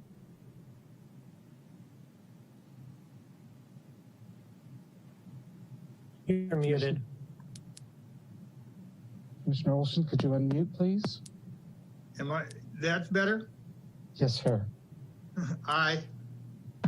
And Vice Chair Test? Aye. And the motion passes with a count of 4 ayes and no nays.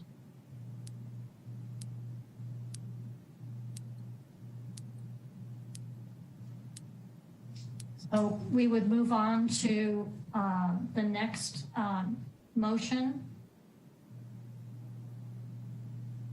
Yes, Vice Chair Test, I have a motion to approve resolution of the following, of the Housing Authority of the City of Santa Rosa approving conditional commitment of disaster recovery multifamily housing program loan funds in the amount of $8,945,657 to Caritas Homes Phase 1 LP for the construction related costs for Caritas Homes Phase 1 located at Morgan and 7th Street, Santa Rosa, California, APN 010-041-001 and 010-041-015 and 01-041-016 and loan number 5020-3275-21.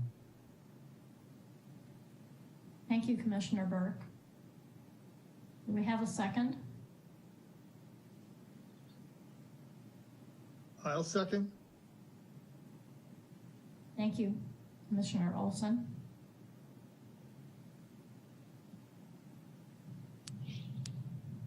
Okay, at this point, we'll do a roll call vote for this resolution. Start with Commissioner Burke.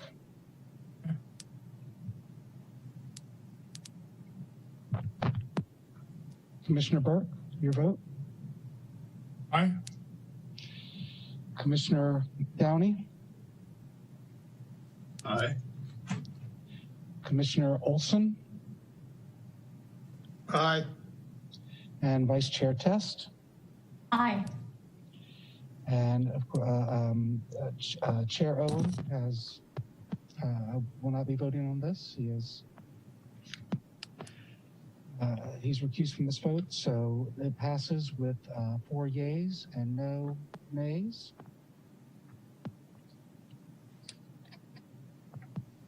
Thank you. Do we have a motion for the next resolution? Yes, Vice Chair Test. Motion to approve resolution of the Housing Authority of the City of Santa Rosa approving a conditional commitment of disaster recovery multifamily housing program loan funds in the amount of $5 million to WSA Burbank Housing Partners. Excuse me, this is the one that I would prefer to have some more information before we proceed from staff. So let me take a pause, if I may, and suggest that we have a response from staff. Nicole? Yes, thank you. I was just unmuting myself. So in response to the public comment from Mid-Penn, the Mahonia Glen project was not as competitive as compared to the other project applications that we received. That project did not have a NEPA that had begun, and the committed funds were only 8% of the total development cost. These are the main factors that caused the Mahonia Glen project to not raise to the top of the projects that you're seeing before you today. There is a difference between a firm loan commitment, as I spoke to in the presentation, of a commitment of a permanent loan versus an offer letter that is contingent upon not yet awarded project-based vouchers. So the difference is that funding source is considered pending and not secured, which results in the lower percentage of total development cost from funding sources. It's ultimately the goal of both the ad hoc committee and staff to put forward projects to HCD that HCD is most likely to approve, and having the largest amount of committed funding sources is one of those criteria. Thank you. I have a question, if I may, and that's that I thank you, Megan, for making available the letter and the request to appeal. I apologize. I thought that had been distributed this morning by the clerk. So my apologies.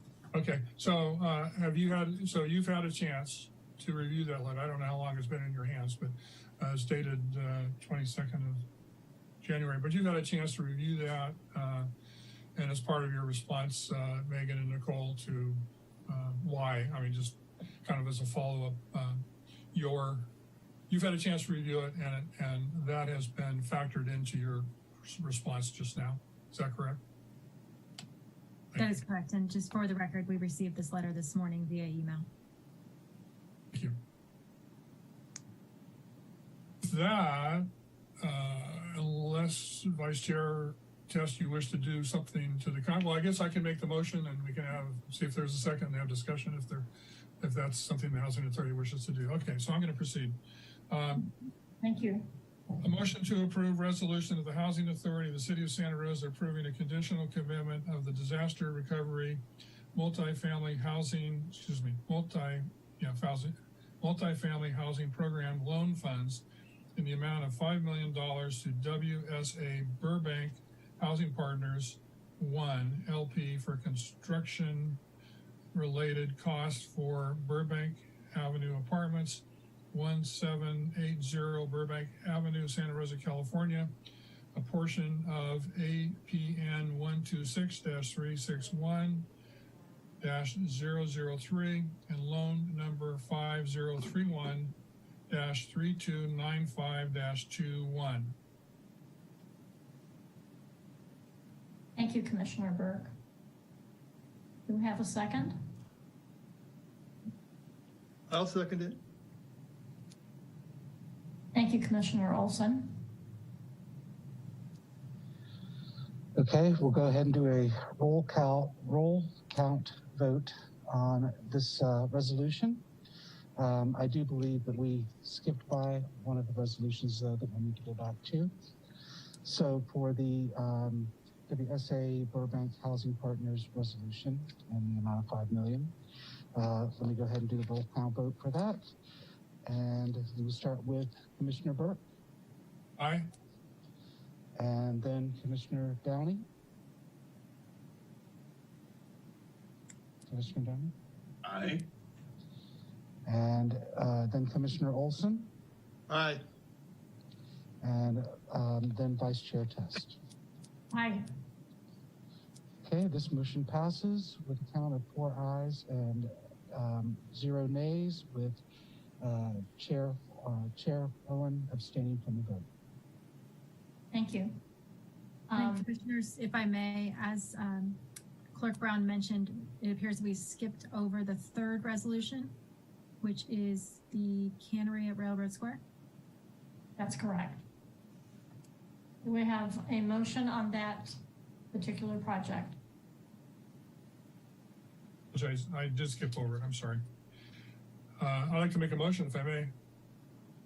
Yes. Motion to approve resolution of the Housing Authority of the City of Santa Rosa approving a conditional commitment of disaster recovery multifamily housing program loan funds in the amount of $10,300,000 to Cannery at Railroad Square LP for construction related costs for the Cannery at Railroad Square, 3 West 3rd Street, Santa Rosa, California, APN 010-017-018, and a portion of 010-171-012, loan number 5930-3285-21. Thank you, Commissioner Burke. Do we have a second? I'll second it. Thank you, Commissioner Olson. Okay, we will now do a roll count vote in regard to the cannery at Railroad Square. And I will start with Commissioner Burke. Aye. Then Commissioner Downey. Aye. And Commissioner Olson. Aye. And Vice Chair Test. Aye.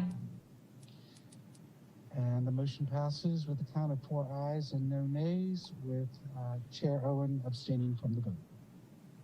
Thank you. The last project, is there a motion on the last project for Linda Tunis Apartments? If I may, Vice Chair Test, I propose a motion to approve motion to approve resolution of the Housing Authority of the City of Santa Rosa approving a conditional commitment of disaster recovery multi-family housing program loan funds in the amount of $2,190,304 to Caulfield Lane Senior Housing, Inc. for the construction related costs for Linda Tunis Senior Apartments, 625 Acacia Lane, Santa Rosa, California, a portion of APN 182-520-088, loan number 5922-3305-21. Thank you, Commissioner Burke. Do we have a second? I'll second it. Thank you again, Commissioner Olson. Okay, at this point, we'll do a roll call vote in regard to the Linda Tunis Senior Apartments. And I will start with Commissioner Burke. Aye. And Commissioner Downey. Aye. Commissioner Olson. Aye. And Vice Chair Test. Aye. That motion passes with a count of 4 ayes and no nays, with Chair Owen abstaining from the vote. Thank you. I believe we're ready to move on to item 14.2. Yes, item 14.2, report, December 2020, request for proposals for project-based vouchers.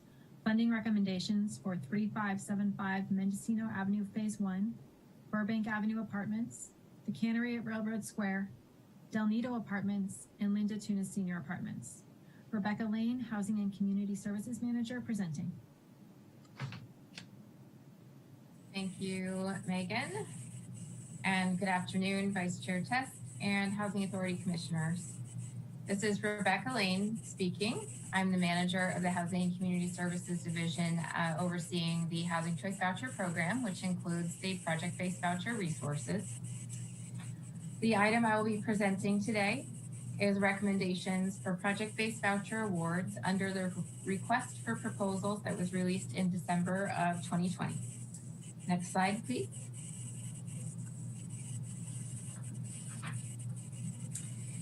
The Department of Housing and Community Services released a request for proposals for project-based voucher assistance on November 3rd, 2020.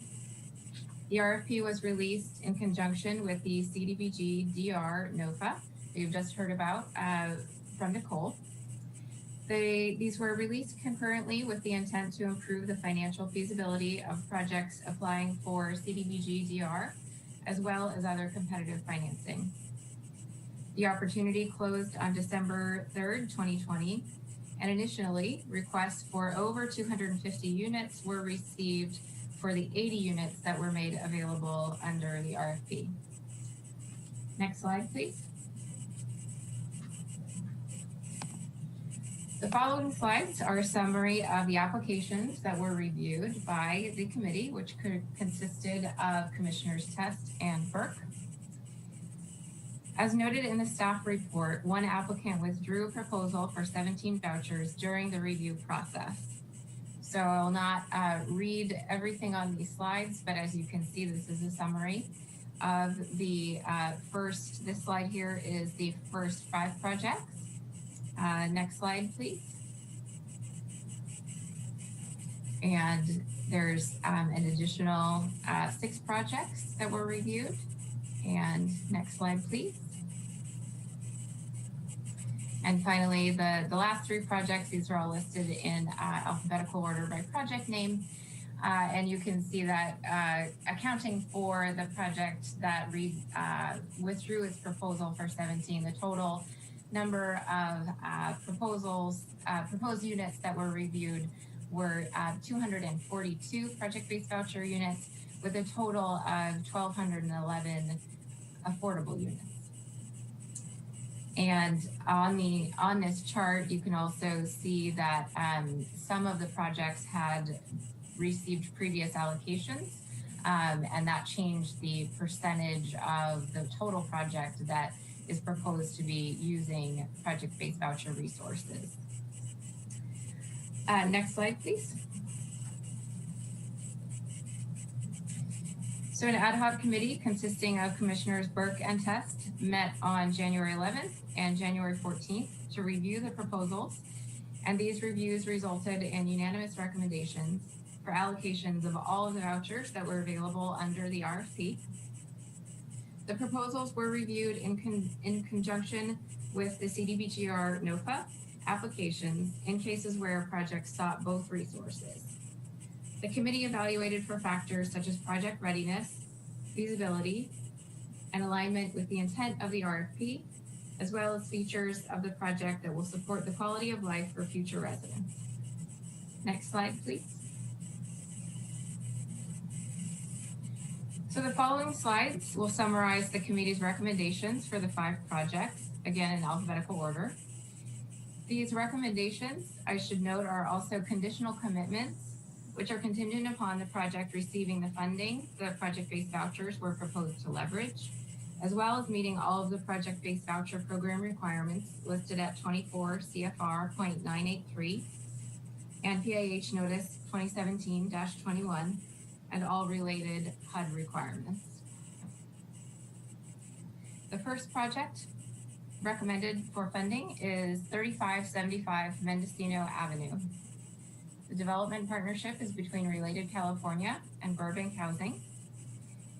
3575 Mendocino Avenue is an affordable senior development within a master plan for the 13.3 acre site where Journey's End Mobile Home Park stood before it was destroyed in the October 2017 Tubbs fire.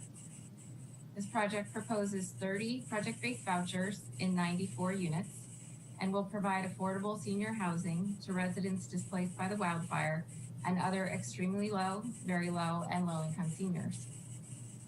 The project is located in the northeast quadrant of Santa Rosa and in a priority development area.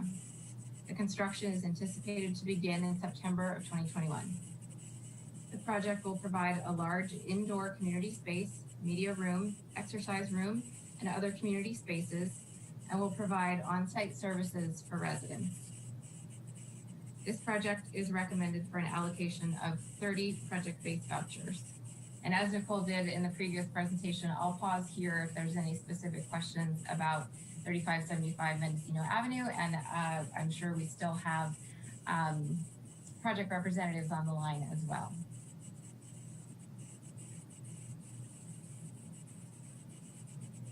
Okay, seeing no hands, I will continue on. Next slide, please, Caleb. Thank you. So the next project that is recommended for project-based vouchers is Burbank Avenue Apartments. This is a development partnership between Waterstone Residential and Burbank Housing.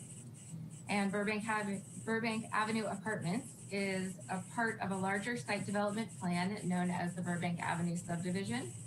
The entire subdivision will consist of a total of 138 homes in a mix of housing types, including 62 single family homes, 12 duet row townhomes, and 64 multi-family apartment homes. The apartment homes will be 100% affordable to households between 30 and 60% of area median income. Burbank Avenue Apartments received a previous allocation of 12 project-based vouchers in the June 2020 round and is requesting an additional 4 units for a total of 16 project-based vouchers in the project. The request for additional vouchers is due to an approximately 13% increase in construction cost estimates between April and November of 2020 due to the impacts of the COVID-19 pandemic. The project is located at 1780 Burbank Avenue in Southwest Santa Rosa. The site is in close proximity to transit stops, schools, and a future city park. Burbank Avenue Apartments is being recommended for 4 project-based vouchers. And I'll pause here if there's any questions about this recommendation. Okay, thank you. Next slide, please.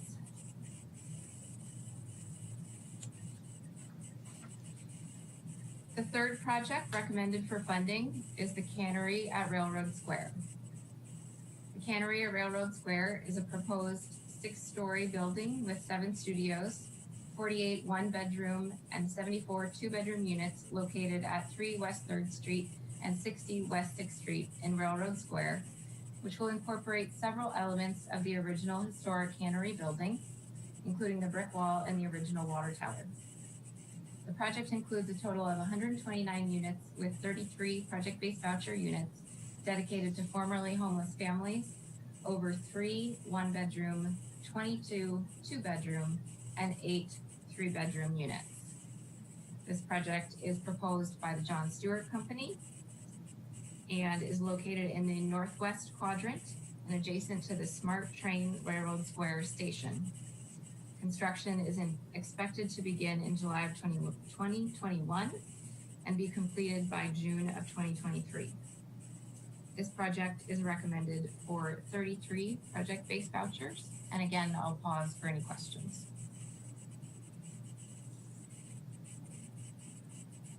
Okay, seeing no hands. Next slide, please.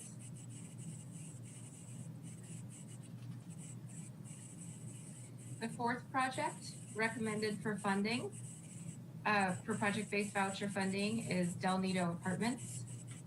Del Nido Apartments is an existing and occupied 206-unit affordable housing development in Northwest Santa Rosa.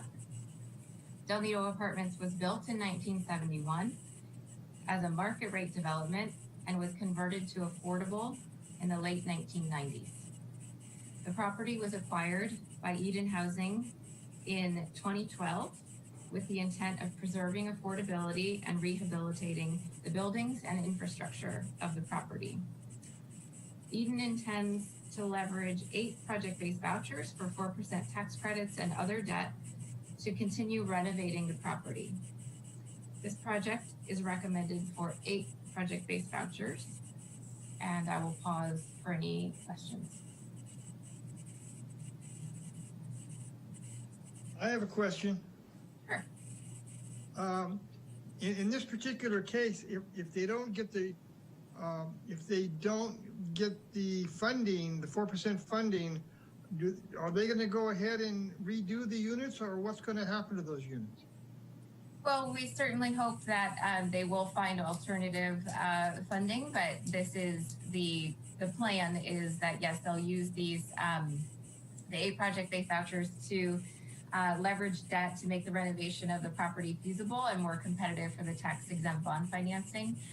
But Eden has had the project since 2012, and if they do not meet the requirements of the RFP or of the meet the requirements for the HUD requirements for awarding project-based vouchers, then I'm sure they have another strategy, potentially.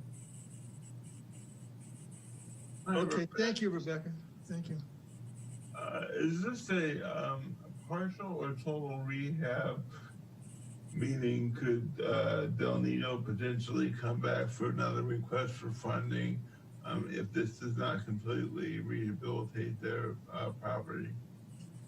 So the scope of work for this project, I should note that Eden has already completed a number of renovation projects since 2012 when they acquired the property.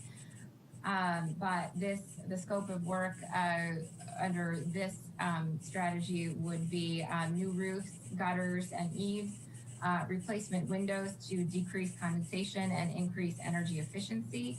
In addition to unit interior enhancements that are targeted for people with physical disabilities to make the units, to improve accessibility in those units. And then also to target bathroom and kitchen fixtures to those apartments that still have original fixtures.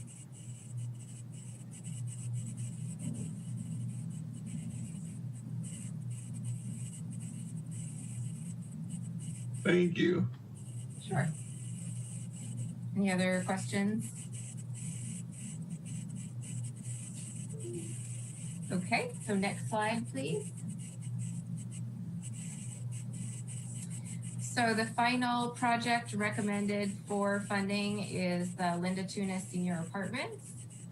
Linda Tunis Senior Apartments is the planned rehabilitation of the Scottish Rite Event Center located at 600 Acacia Lane in the northeast quadrant of the city. This project will provide 25 units of new affordable housing for extremely low and very low income seniors, with the intent to provide affordable housing to seniors who were affected by the 2017 Tubbs fire, as well as the 2019 and 2020 wildfires in and around Santa Rosa. The 26 studio units are proposed at approximately 370 to 400 square feet with a full bath, kitchenette, and semi-private sleeping area.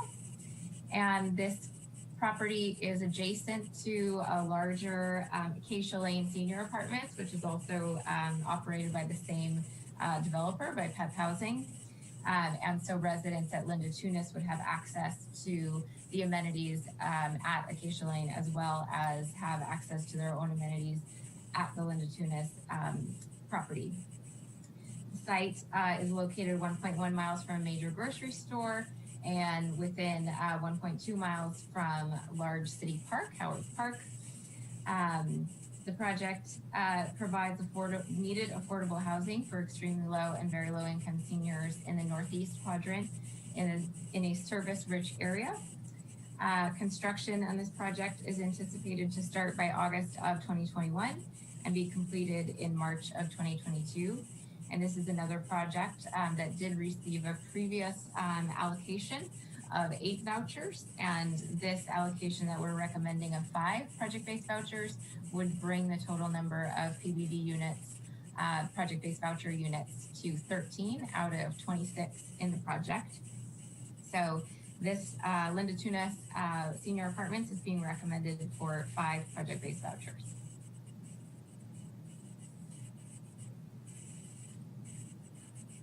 there any questions?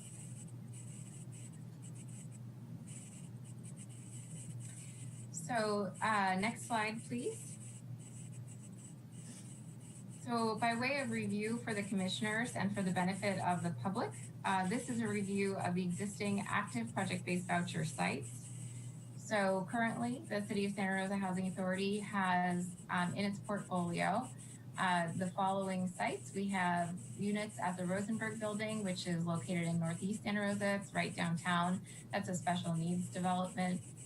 We have Bethlehem Tower, which is a senior development located in Northeast Santa Rosa. Crossings on Aston, which is targeted for families, and that's in Southeast Santa Rosa. We have Benton Veterans Village, which is a VASH project-based voucher site. That's located in Northeast Santa Rosa. And we also have Parkwood Apartments, which is another family development, and that is also located in Northeast Santa Rosa. Next slide, please. In addition to the active units that we have on the program, we have the following projects in various stages of development, which have received commitments of project-based voucher units. So under the under contract, under the agreement to enter into a housing assistance payments contract, we currently have Windsor Veterans Village, which is a VASH project-based voucher property, and serves as an opportunity to remind the commission and the public that we have an agreement with the Sonoma County Housing Authority to administer the VASH vouchers countywide, and that's just an agreement that we came to reduce administrative burdens on each housing authority. So the VASH units in Windsor, under Windsor Veterans Village, are currently under an agreement to enter into a HAP contract, and those are under construction. The Alta Madrone Apartments, formerly known as Altamira Apartments, that's also a VASH property located in Sonoma, and that project is actively under leasing. We're conducting interviews for leasing right now. We anticipate that project will be move-in ready by April.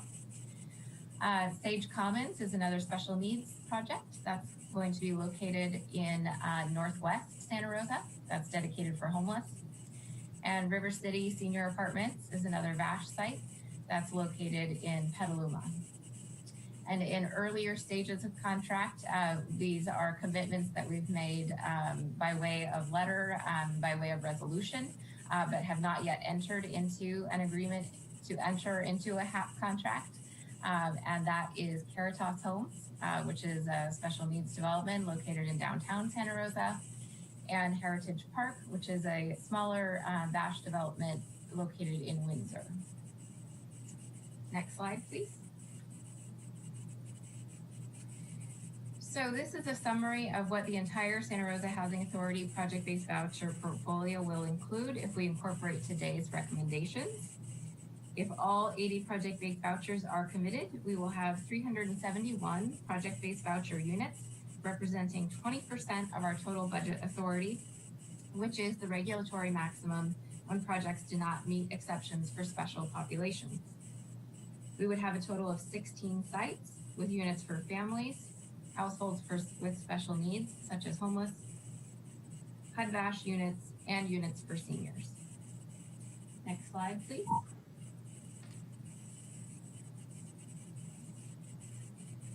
So the following slides summarize the unanimous recommendations of the ad hoc committee. And at this point, I will pause for any additional questions before reciting the recommendations. Rebecca, I would just like to verify what I heard you say. So the City of Santa Rosa is now responsible for all of the VASH vouchers, is that correct? That's correct. In the City of Santa Rosa contract with HUD, we have 414 VASH units. The county did ultimately receive a small allocation in the last year or two. I believe they have 10 to 15 VASH units or VASH vouchers, but the Santa Rosa Housing Authority was the initial housing authority to apply for and receive the VASH units back in 2009. And we've continued to build on that portfolio as a result of the success of the program. And we entered into the agreement to administer the vouchers outside of the city of Santa Rosa city limits prior to the county housing authority acquiring their own allocation of VASH vouchers. Thank you. Thanks for the clarification. Rebecca, I got a question. So administratively, was there any agreement to consolidate funding to administer these two programs, or is Santa Rosa paying for the administrative aspect of facilitating this program? No, we administer the vouchers, and that means that the administrative funding still comes to our agency.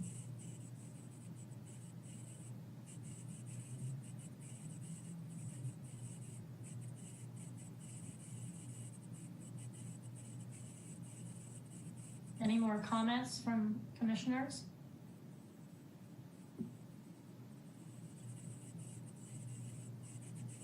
I believe we can now move to public comments.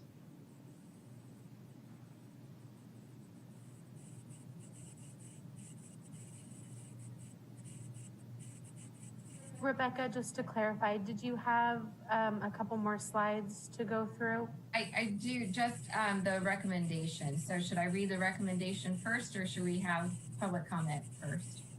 I apologize. I would say let's finish the presentation first. Okay. So thank you, Kaylee.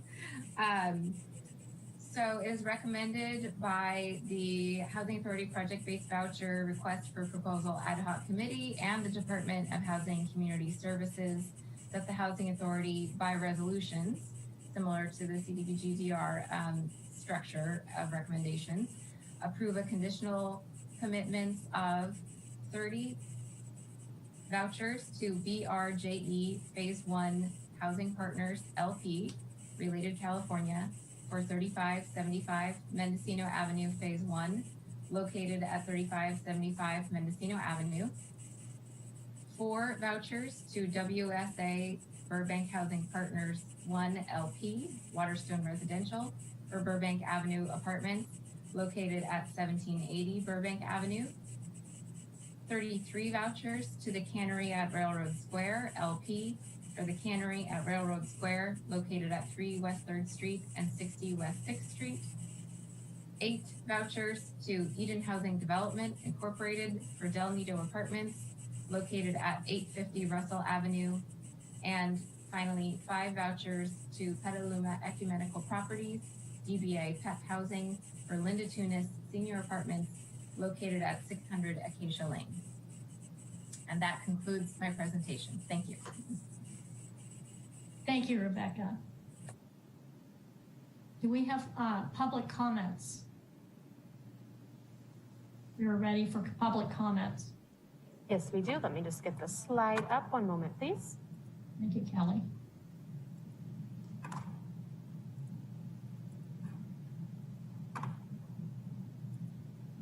Our first public comment will be phone-in resident 0191.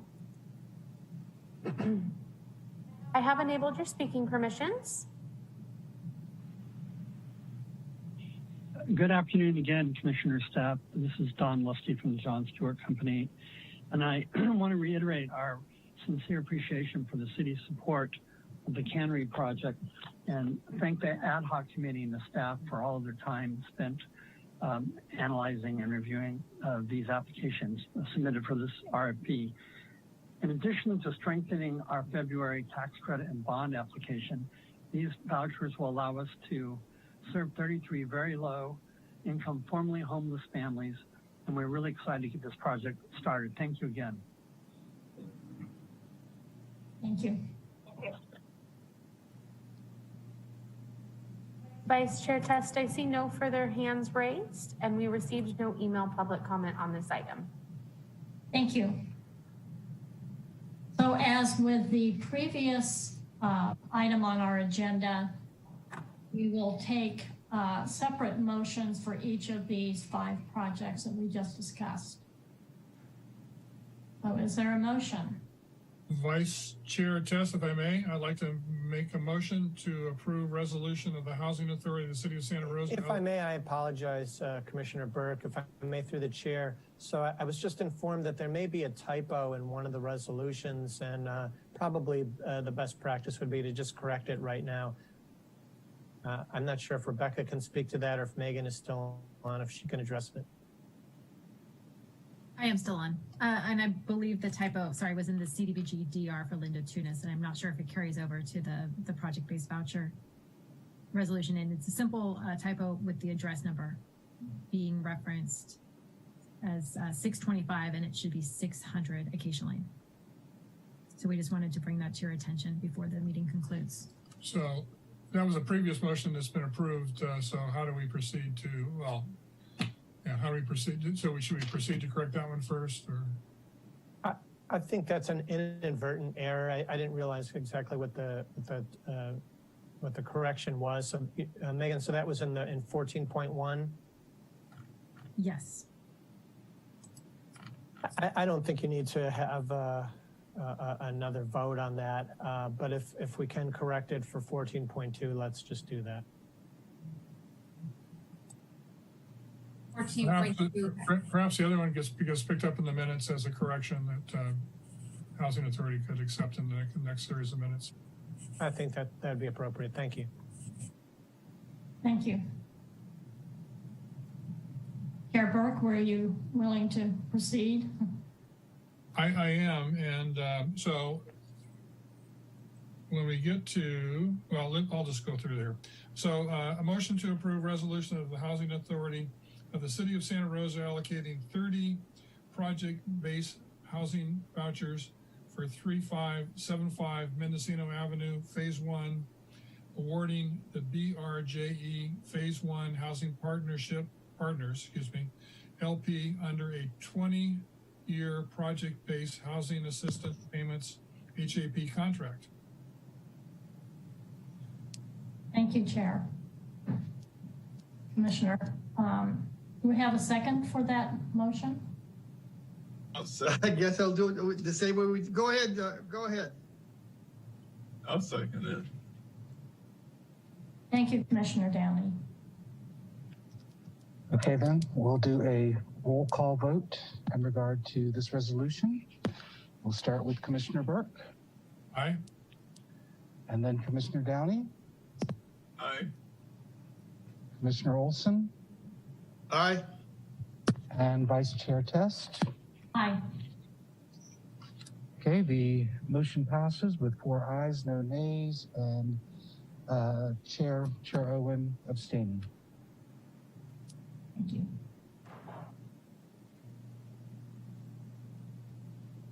The next motion is for the Burbank Avenue apartments. If I may, I would like to make a motion to approve resolution of the Housing Authority of the City of Santa Rosa allocating 4 project-based housing choice vouchers for Burbank Avenue apartments, awarding to WSA Burbank Housing Partners 1 LP under a 20-year project-based housing assistance payments HAP contract. Thank you. Do we have a second? I'll second it. Thank you, Commissioner Olson. Okay, we'll now do a roll call vote in regard to this resolution. I will start with Commissioner Burke. Aye. Then Commissioner Downey. Aye. Then Commissioner Olson. Aye. And then Vice Chair Test. Aye. And the motion passes with 4 ayes, no nays, and Chair Owen abstaining. Thank you. The next project we would be discussing for a motion is the cannery at Railroad Square. I'm back. Motion to approve Resolution of the Housing Authority of the City of Santa Rosa allocating 33 project-based housing choice vouchers for the cannery at Railroad Square, awarding to the cannery at Railroad Square LP under a 20-year project-based housing assistance payments HAP contract. Thank you, Commissioner. Yeah, I'll second that. Thank you, Commissioner Olson, for your second. Okay, we will now do a roll call vote in regard to this resolution. I will start with Commissioner Burke. Aye. And Commissioner Downey. Aye. Then Commissioner Olson. Aye. And Vice Chair Test. Aye. And the motion passes with 4 ayes, no nays, and Chair Owen abstaining. Thank you. The next project, Del Nido Apartments. Do we have a motion? If I may, Vice Chair Test. Motion to approve resolution of the Housing Authority of the City of Santa Rosa allocating 8 project-based housing vouchers for Del Nido Apartments, awarding to Eden Development, Inc. under a 20-year project-based housing assistance payments HAP contract. Thank you. Do we have a second? I'll second that. Thank you, Commissioner Downey. Okay, we will do a roll call vote in regard to this resolution as well.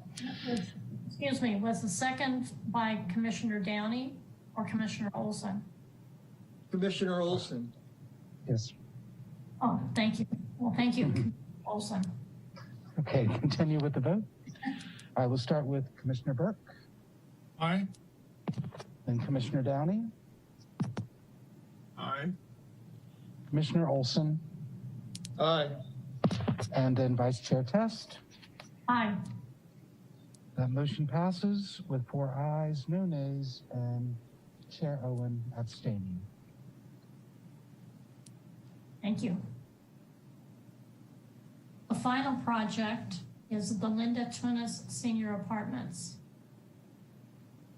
If I may, Vice Chair Test, to make a motion to approve resolution of the Housing Authority of the City of Santa Rosa allocating 5 project-based housing vouchers, housing choice vouchers for Linda Tunis Senior Apartments, awarding to Petaluma Ecumenical Properties, DBA PEP Housing, under a 20-year project-based housing assistance payments HAP contract. Thank you, Commissioner Burke. We have a second. Wayne? Sure. I'll second it.